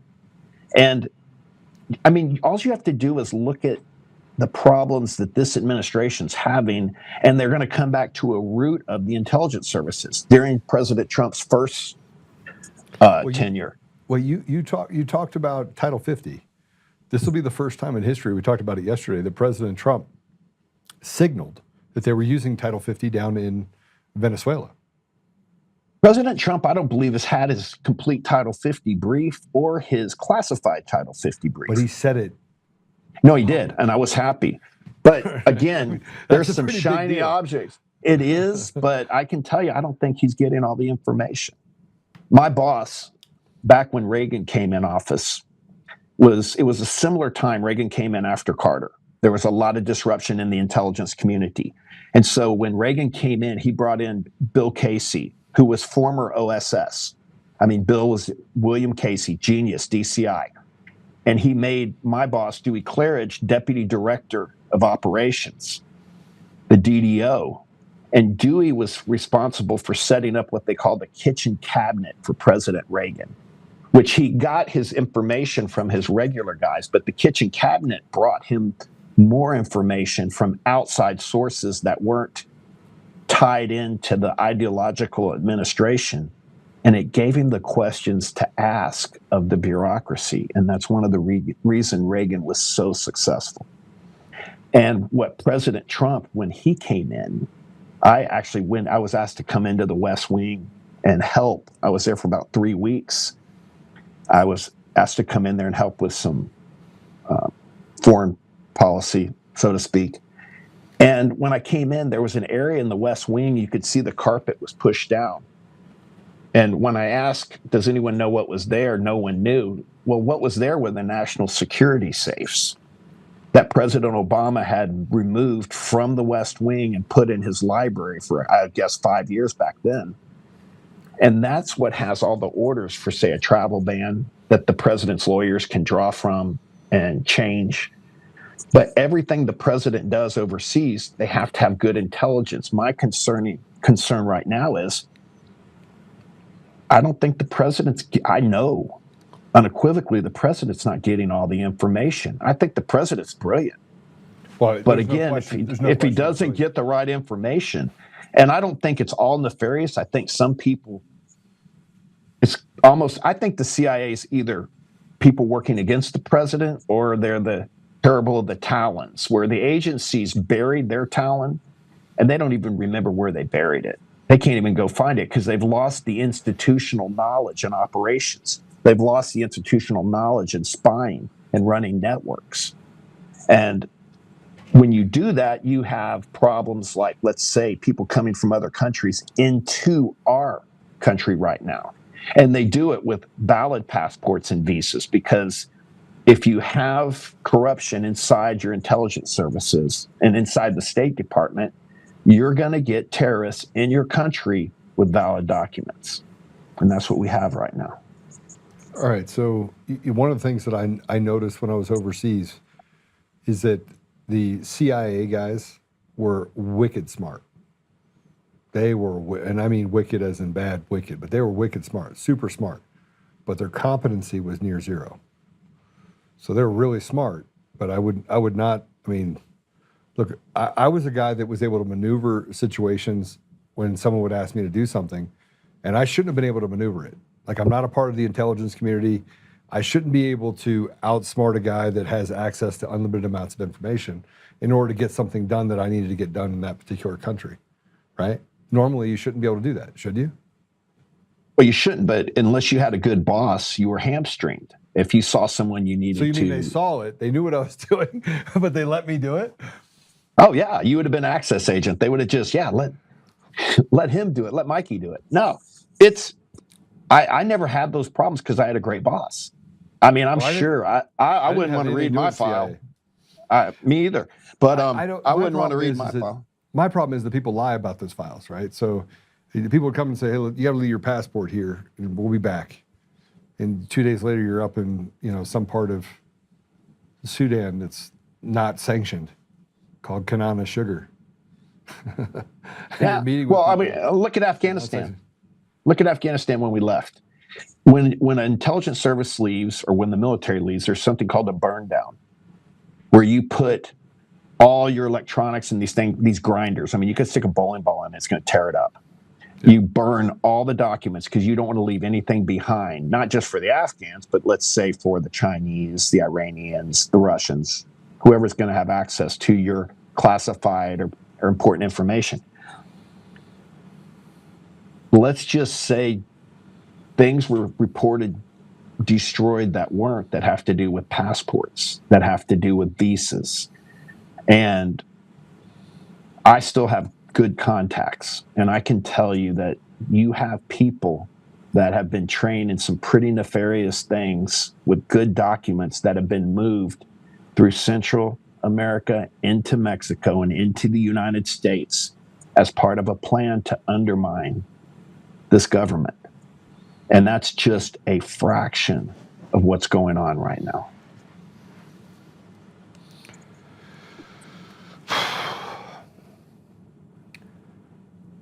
So the CIA lost USAID. You're saying they have full access to other black ops money, unlimited amounts of cash. They do. Dismantle it. Well, you have to stop it by stopping the person that's causing the problems, and that's John Brennan. The way President Reagan would have done it if he had this situation, and the way the Title 50 authorities work, is the president would request of the Senate, this theoretically, but this is what my boss would teach me, is the president would ask the Senate to pull the guy's citizenship or passport, and then he would send some special military representatives to go pick him up. But again, you can't stop someone if he has other people working with him. If you have people in the NSA that are intentionally withholding intercepts and information from this administration, I would call that a problem. If you have people in the CIA and big leadership programs that are compromised and controlled, I would call that a problem. And any information brought to the president, he's going to check it through a system that is working against him. If you use the poison M&M example, people say, well, one of those M&Ms could be poison. I would say 70% of the M&Ms in that bowl are poison. And so what the president needs is a kitchen cabinet. He needs a group of senior officers that haven't lost their morals, their virtue, or their access, that can give him the questions to ask. And then if you go after the leaders first that are causing the problems, a lot of people that are following will just shrivel up and go away. Those that don't, you do what's called the single issue polygraph. And that's the way you find people that are being subversive. You had, go back and look at the Nicholson case. I worked with a senior officer that was involved in bringing Nicholson down. And that's where the CIA senior officer worked with the DOJ, and they were very successful in prosecuting that guy. But you're never going to have a former trial of John Brennan. He's a former DCI. It's too many secrets. You're not going to have that of someone like a Michael Hayden, who has been the DCI and the head of the NSA, which is not the best idea to have. But when you have these folks that have the unlimited relationships and that they truly are potentially doing some pretty seditious things, and they have the momentum, they have the money, and they have the structure in place, and you do not have a strong functioning intelligence service that's serving the needs of the president. And I know it's not popular when I say that, but it's just the truth. So how many Judases do you think we're dealing with? How many Brutuses, so to speak? I mean, I see a little bit of. I'm not saying that President Trump has a God complex, but he's a very important figure in history, and that leads me down the fact that he's got lots of people that are giving him they're either holding back information they should be giving him, which should secure and solve these problems, one of which I think is the election systems. They either hold it back, so they're doing it for selfish interest, or they're completely walking him off a cliff, of which they're doing it because they want to actually hurt him. It's a combination. You have some that are doing it because they're so afraid to be wrong, or we used to say you can't bring a big turd and lay it on the president's desk. Fear of so loss. they're fear of loss. And it's either self-serving, self-fear, or it's nefarious. The problem is we're at a point in our nation's history where none of that works. Like I said, I started the program with people in Washington create problems that can't be solved to put more money behind the unsolvable problem. Right. The reason President Trump scares the deep state and terrifies it is because I think I'm a lot like President Trump in my company. Is I don't pay people to work. I pay them to solve problems. And President Trump solves problems. You can look at his history going back to New York. I mean, my parents lived and worked in New York. And I remember my dad telling me stories about how President Trump, when he was Donald, could just see a project, not just see how it could be fixed, but see what it could become and how it would add value 10, 20 years down the line. That kind of forward thinking is a terminal event for a large bureaucracy that lives by self-perpetuating its and growth and just gaining weight because they're a parasite on the American population. And I think the only way they keep it from President Trump is they prevent him from getting the information. I was screened out for 3 weeks. Every time they tried to rush me up to the Oval Office to talk to him. One of his aides or his chief of staff would run him out the back. Reince Priebus would, and someone would make a phone call. Hey, they're coming up. I don't hold out a lot of hope that I'll talk to him, but I pray someone does and lets him know that there's a group out there that can help him that doesn't want anything.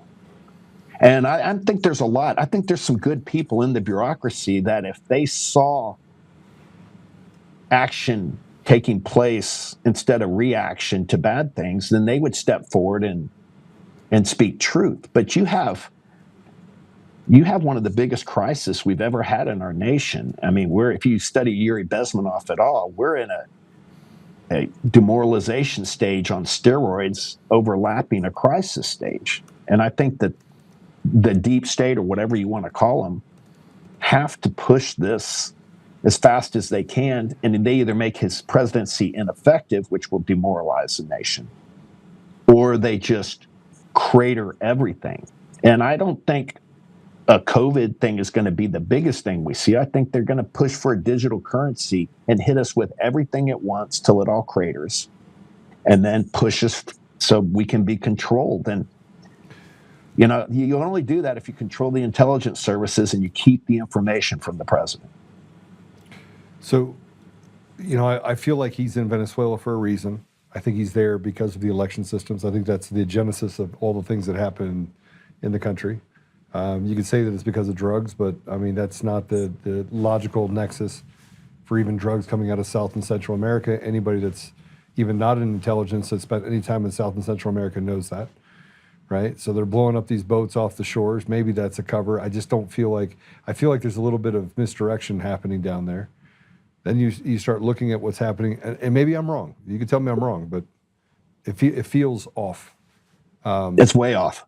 It's here's the thing. Again, so John I'm Brennan, off, or you have no. you think I'm onto something? You're not off. It's okay. Here's the thing. It's Venezuela's not our threat. Correct. Our threat is, and I'll build this out for you. Venezuela is a problem that we need to deal with. But so is Colombia, where Pietro is, because a lot of the Venezuelan troops and militias and former military are in Colombia building up.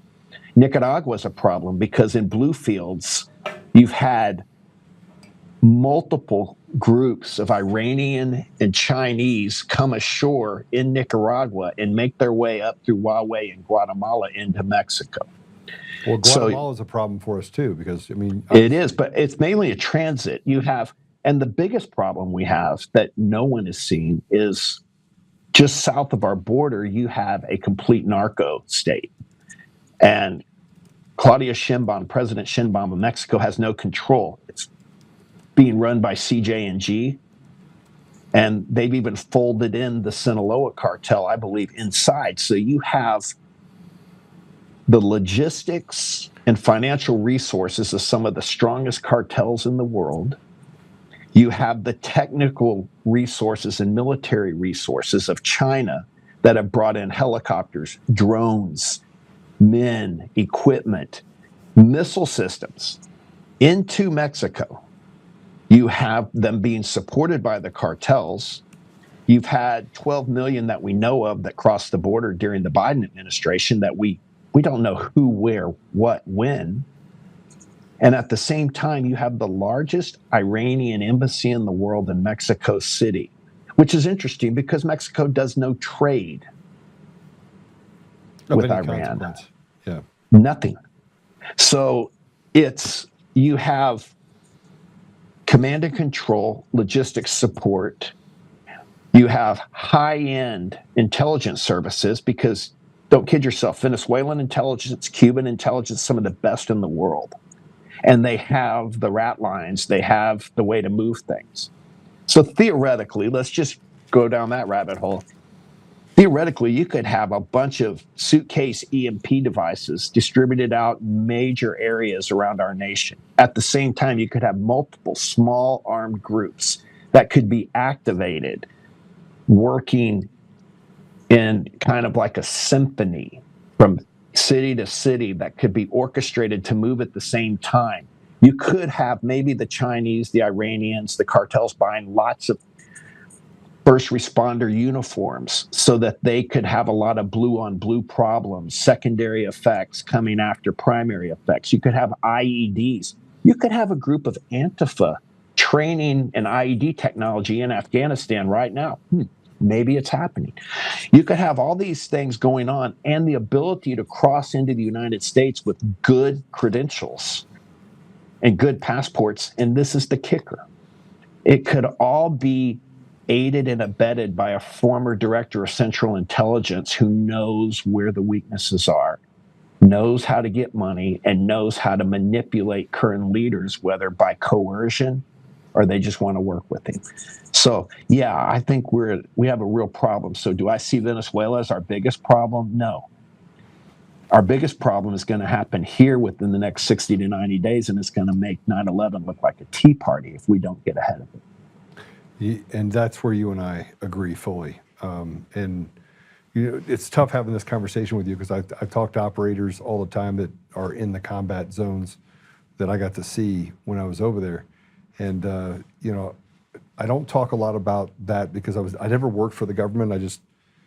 People would ask me to do stuff while I was there. And I actually was there for humanitarian for mostly, right? So I just wanted people to stop killing each other. And so if I got an opportunity to build something or do something that would help, I did. And it didn't matter who you were. If you asked me to do it and it helped, I would do it. Sudan, Darfur, whether or not there was ethnic cleansing or genocide going on there wasn't. Never existed. Susan Rice lied about that, right? Yeah, I mean, I could. That's Susan Rice that worked with John Brennan. Yeah. Yeah, Susan, I mean, she went to Bashir first in Sudan and said, hey, we want you to do a bunch of things for us. And he's like, yeah, I'm not interested. So then she went to the UN and said, oh, by the way, he's killing a bunch of people up north. And then he went and, paid off people in the Libyan army and Chadian army and Libyan army and the Janjaweed and funded the 43 Darfurian rebel groups. And you had to create a problem to put money into a problem. Yeah. To direct resources from omnibus bills and things like that. Yeah. They had resources, though. This is all about resources. Same as between splitting up the country between North and South Sudan, because they had the Abyei district, high. Then they found the uranium, right? So now you have uranium deposits. You have, oil in this oil-rich country run by, a guy that's been there for decades. And they got to get him out of there. So they got to lie and have him charged with genocide and ethnic cleansing and, try to send him to the keg. And it took them 20 years, but they got it done. He's out now. And you have, Ali Cardi, who was deputy foreign minister, that's now trying semi to get involved in it. And now you have puppets that basically run that country. Puppets that run that country and just basically milk it for every dollar that's worth. And Susan Rice, again, just walks around with impunity, leading to the death and destruction of millions of people over those different countries. It's just, man, I thought I was out of this, by the way. I thought I was done in 2012 or 2013, and then I could walk away from it. I got tired of the stupid little black suit assholes at the airports asking me questions like, well, how much money did you bring back? And who'd you talk to? And I'm like, I didn't talk to anybody. It was like, it's like they knew where I was. I'd leave my passport somewhere, they knew. Show up at the airport, I 100% was gonna miss my flight to get home because they would stick me in a little room and question me for 4 or 5 hours. So I thought I was done until 2020. And then all of a sudden, I got to jump back into this deal by accident because I'm seeing this operation that I saw largely over there. I saw it. And you're right, 60 to 90 days? Bro, Doc, well, I think you're being generous. Well, no, we don't know. And the problem is, it's going to hit like a freight train. It is if they don't get the right information. It could be stopped. It could be fixed. But look, in the absence of courage, truth's an orphan. Yeah. So no one's going in there and speaking it. And look, we're in a biblical spiritual war. And I came to Christ late in life at 45 and had to be blown up to get there. And the evil that I see, and I don't believe that I've been in these places by accident. When you realize who God is and who you're not, it's really life altering. And I don't believe there's certain people in areas of power that just have no virtue. And I'm not saying being perfect or anything. I'm saying they just won't speak truth, that won't say right or wrong, or they're cowards. And I don't think that's President Trump. I don't think that's Pete Hegseth. I think he has good leaders. But the other thing is the leaders he has in place have never been bosses in the system.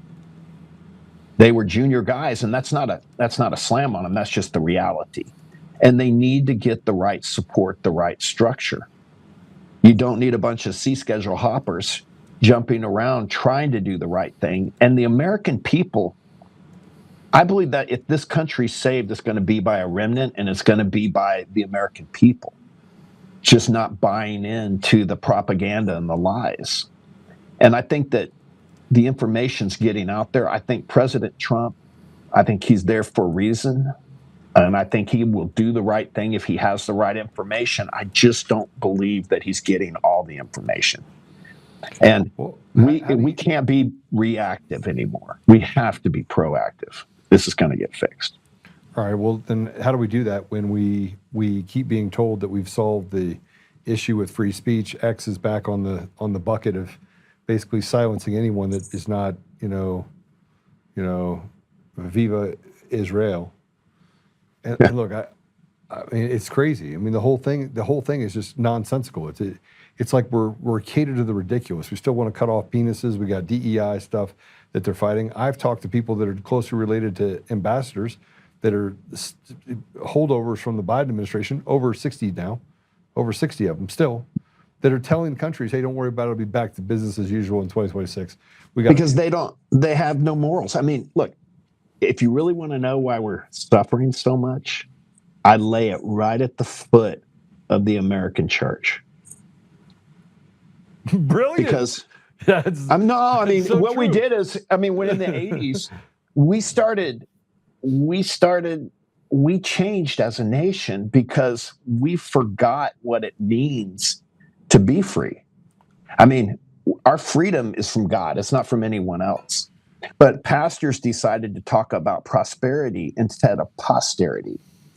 Wow. They didn't want independence. They just wanted attendance. And instead of speaking truth, they changed it to tolerance. And if you forget your past, you'll never secure your future. And as a nation, Galatians 4:16, am I the enemy because I tell you the truth? Exactly. And the thing is this, if you want to know what's going on in the world, it's real simple. Read the Bible. You have, what did Satan do to get Eve to fall? Number one, he made her doubt truth. He said, God said you don't do that, but it's just because he doesn't want you to be like him. He made her doubt her identity. He made her doubt God is good. Wouldn't a good God let you do that? And then so he makes you doubt your identity. He makes you doubt God is good.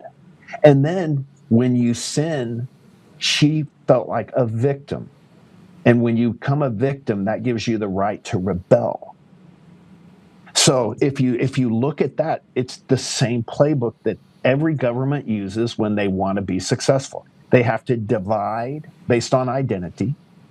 They have to make you believe that God's not good. And then they have to make you a victim. So then that gives you the right to rebel. You're owed something. That's what I love about President Trump. He doesn't believe that you're owed anything. He believes in meritocracy, which is why the founding was. The Constitution is about meritocracy. And the enemy, Satan, wants you to believe that you're owed something, that you don't have to do it. And people that are given things never appreciate it. And because it's not in your nature. And the interesting thing is God created us in his image. That's why Satan wants to have people get abortions, because you kill the thing God loves the most. Have people change your image through transgender and things like that. It's not that it's attack on the image, that because that's what drives Satan crazy. And the reason our nation was so successful is you had people that understood what it meant for freedom, and they knew it came from God. If you read back in some of George Washington's letters, the night before they crossed the Delaware, he was talking to, I believe it was Benjamin Rush. He was a surgeon, so I think about Rush. And he was one of his best friends, like his prayer partner. And he and Rush were talking, and he said, tonight, put no one on duty but true Americans. And of course, they were all Americans, but Washington wrote later that he meant by true Americans is America was spiritual. Yeah. It wasn't just a piece of dirt. It was a covenant before God. And so he wanted people that were going to be on watch, that understood the spiritual nature of what this nation means. And so, you fast forward now, and we push God out of the schools. When you couldn't come to this country in 1943 without getting the Handbook of the American Citizen, which talked all about God and God being in schools and the family. And so if we're going to save this nation, and if we're going to get back to first principles, we're going to strengthen the family. We're going to strengthen truth. And what do liberals try to do? They say, well, there's no longer truth, there's your truth. And of course, we don't you don't need a man around, toxic masculinity. You don't need a father, a family. And the Bible understood all this. I mean, if you look up the Hebrew word for father, it means restrainer. If you look at the Hebrew word for mother, it means nurturer. But the fascinating thing is, if you look up the Hebrew word, it's a Paleo Hebrew, it's a picture of anger, and it means, where is the father? And so what we did is the Great Society ran the father out of the house. And then it just said, we don't need that. And you take parental rights away and you make people belong to the state. And it's communism, but it's just evil. And so as a nation, I believe the way we get back to it is we get back to first principles. And we call truth, truth. And we don't go to iniquity, which is calling good bad and bad good. I don't know, like gender affirmation or reproductive health care when you're killing a baby. I mean, this is iniquity. And I was the worst person on the planet before I got saved. But truth is truth. Bro, I mean, gotta tell well, you understand this, that we're all saved by grace 100%. And you can't earn it. But once you're saved, and this is what I would tell the church, is once you're saved, they know them by their fruit. Yeah, you work that out. People know who you are. Look, I can't love some people. It's impossible for me to do, but Christ in me, no problem. I can't forgive people, but Christ in me, no problem. You just need less of you and more of him. And if we had people that understood that in the intelligence communities, when they're reporting, when they're briefing, you can't stop this nation. I mean, I can't tell you the number of miracles I saw in the field that I shouldn't be here. And I mean, we all got to see a miracle in HD color when President Trump turned his head before that shot hit. 100%. But President Trump said something very interesting at Charlie's funeral. He goes, "Yeah, I hate people. I hate my enemy." And you could see the darkness kind of creep up in him because and somebody just said in the comments, they said, "Joe, do you have dual personalities? Because sometimes I'm a warrior. I just want to fight." And my friend, you're right. But you can be a glorified warrior. Look, I'm a warrior. I mean, if I showed up, it's throw someone around like a rag doll. I've never done that before. If I showed up, it was the best day of your life or the last one. I mean, it was. They're just saying maybe. But the thing is this. But that's not my identity. My identity is, look, if it's a righteous war, I'm all in. Right. But the thing is this, God can't work with pride. Yeah, I know. And he can't work with we have to die to ourselves. And the thing is, we have gotten away from the heart posture in this nation. The reason you mentioned Charlie Kirk, Charlie was a dear friend of mine. I was at his wedding, and I can tell you that everything you think wonderful about Charlie is true. Yeah. And the reason Charlie will live on generationally, not just on social media, is Charlie's heart posture was what Charlie said. A lot of people said the same things Charlie did, but they didn't live the life Charlie lived when no one was looking. Loved people. He did. And not only that, but Charlie, I got a lot of Charlie stories, but Charlie was the message. And what we have to become is, look, I'm worst in the world, but I can be that person through redemption. And that's what the left doesn't want people to understand. You don't have to stay the same way. You don't have to be a victim.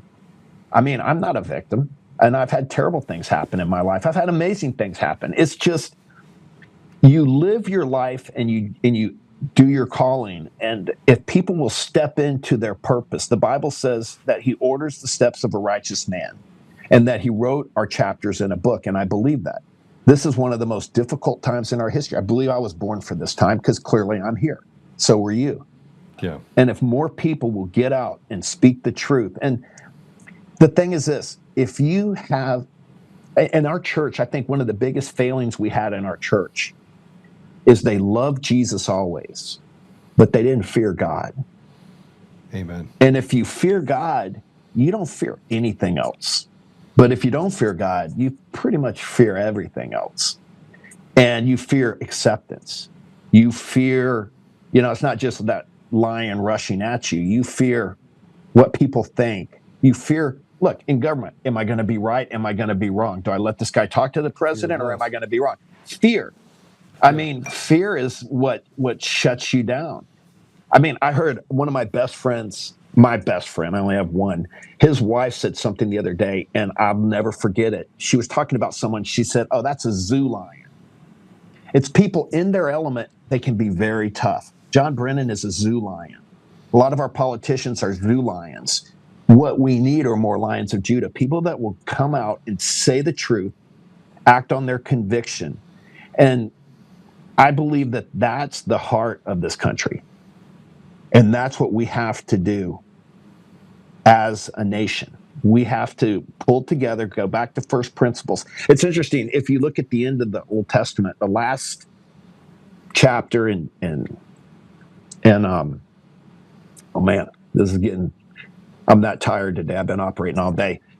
The last book of the Old Testament, help me out here. Revelation. No, Old Testament. Oh, Old Testament. It means messenger, and I'm just blanking on it. Well, producer, someone's going to help us with it. Yeah. But the last chapter, I think, is chapter 4, and it means messenger, and I'm just blanking on it. In the paragraph, the last sentence.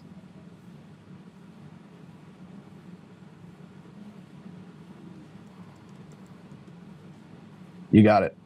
Last book in the Old Testament. Some of your folks call it in. With me. Malachi. Malachi means messenger. Malachi, I think it's 4. What is wrong with me? Hey, I had that brain fart too. But I should be able to compliment you. I should be No, that's okay. Hey, we're not perfect. But it says, I will turn the hearts of fathers. I will send someone with the spirit of Elijah, turning the hearts to fathers to sons, and sons and daughters to fathers. Or if that doesn't happen, I'll strike it with a curse. So we're at a point in our nation where we're going to decide, are we going to live under the curse or are we going to live under the blessing? And the blessing doesn't come by good living. It comes by what Charlie was, good being. Yeah. I mean, it's that heart posture. Look, when I got saved in 2008, I changed completely. And my career actually got even better. But Bro, it changed. We're going to have to... It changed because I realized, man, it's him, not me. And the thing is, the church has taken sin out. I mean, they don't talk about sin as a first name. Look, I was a bad sinner. I'm not that guy anymore. I don't do the things I used to do. Not me, Christ in me. I don't even care what people think. And the nice thing is, when you're like that, when you're like Charlie, then you can do things because your driver is your identity, and my identity is Christ. And when people understand that and their identity, that's what scares the enemy. That's how you beat a rogue intelligence community. That's how you beat something. Someone said the other day, man, there's no way we're going to fix this. I go, awesome. That means only God can do it, and that's the only place I want to be. And if it's not fixed in my lifetime, then it gets fixed in someone else's. But we can't worry anymore. We can't have fear. Yeah. I mean, it's got to be, fear has to be a non-starter. And I believe President Trump's a Christian, but he was like me, a really bad Christian when I first got saved. I was a terrible Christian. But I think that President Trump needs people that speak the truth to him, succinctly, straightforward, without a chaser. And if he finds that, if he gets his kitchen cabinet, then I think our best years are ahead of us. If it doesn't, we're going to live through some interesting times. And we'll just have to see. Dr. Rose, I got to have you on again because I want to talk about your faith walk. Mine was in 2007. Very cool. It was November of 2007. And I could almost tell you to the day, like how it came about. Actually, I could tell you to the day, but I was just not a good guy. I was a great dad. I was a horrible husband. You lived in your head. Yeah, I did. Oh, I tell people I was a dumpster fire, but not the dumpster fire like the regular one, the kind of one with homeless poo in it. I was that dumpster fire. Look, You know, I've lived a near I had perfect kids. life I the didn't last even 18 know years. what they had for lunch. I had spent all my time overseas. I was so miserable. Everyone's like, oh, he's so brave to volunteer for this. No, I didn't want to come home. I thought at least I'll die. I didn't know who I was. I worked for so many 3-letter agencies that I didn't know who I was. My identity was so jacked. Well, I gotta go get on terrible. an airplane. I took this all the way to the bitter end, but brother, I want to have you back on again and go through this again. Not this, but more of the journey. I want people to hear it. Yeah, we can do it. And I'll tell you, you can ask me anything about. I would tell your audience, pay attention right now. There could be some bad things happening. If they do, don't panic. Your community, your local community, know your county sheriffs. Have community, know your churches. We don't have to be a nation that fears. We just have to be an obedient nation to our first principles and to God. And I think, we'll be okay. It's going to get weird. All right. Doc, how can people follow you? Start there. Sounds good. Well, thanks for having me on. How do people follow you? Can you hear me? Dr. Rose, can you hear me? I can't. I'm sorry. My internet's probably, it doesn't usually do this, but I probably said too many keywords and before it's like just pounding. Hey, you're it on right with now. me. I get censored on every platform, including Rumble and the ones that say they don't. So yeah, I have a podcast, and it's just because it's cheaper than therapy. There's a lot of truth to that. How do people follow you? That's a scalpel. Honestly, I don't even know. You can listen to the podcast if you have trouble sleeping, and that's the Scalpel with Dr. Keith Rose. And it's and at the Scalpel Edge.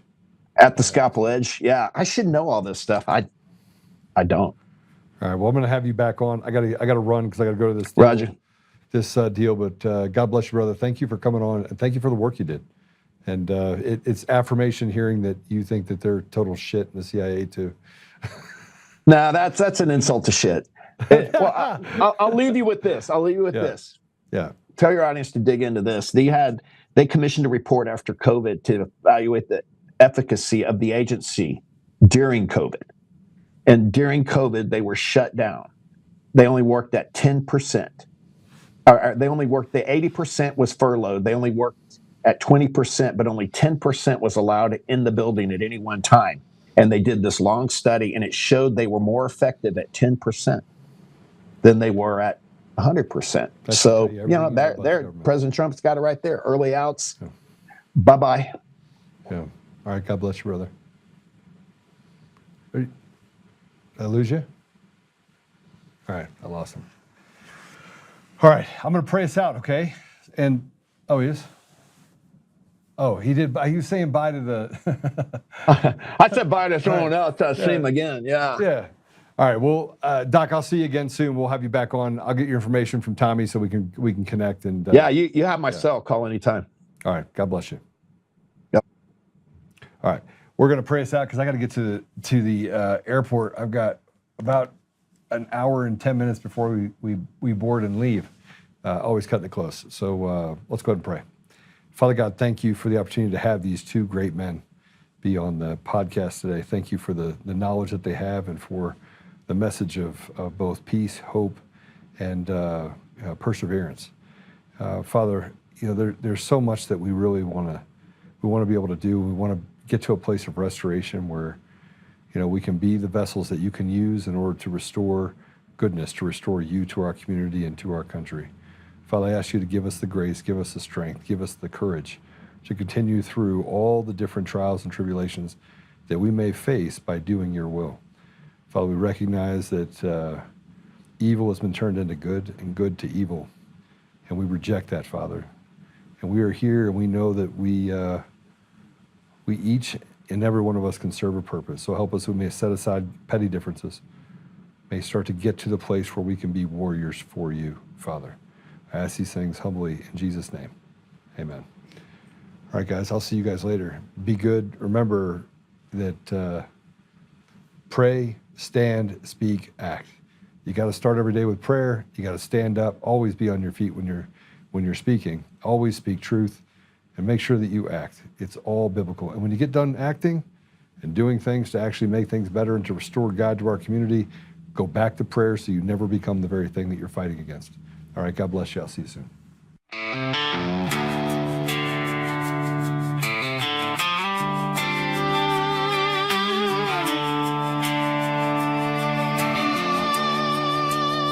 Rise up untamed in the heart of the fire where the wild ones roam. Joe Oltmann's calling, bringing truth back home. From conservative daily to this untamed fire, we shatter the silence, lifting spirits higher. No chains can hold us, no lies can prevail. Authentic and fearless on this rugged trail. Patriots gather under stars and stripes. Untamed nation, igniting the night. Untamed nation, let the truth roll out in this land of the free. Standing proud from sea to shining sea, we won't back down. Catch the fire, wear the crown. Untamed nation, it's our battle song, motivating hearts where the brave belong. Yeah, untamed and wild, forever strong. Play it again all night long.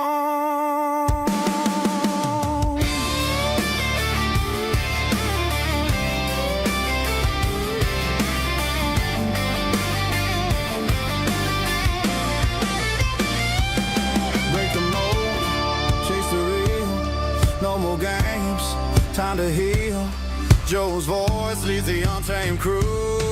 Truth matters through and through. Untamed nation, let the truth roll out in this land of the free. Standing proud from sea to shining sea, we won't back down. Catch the fire, wear the crown. Untamed nation, it's our battle song, motivating hearts where the brave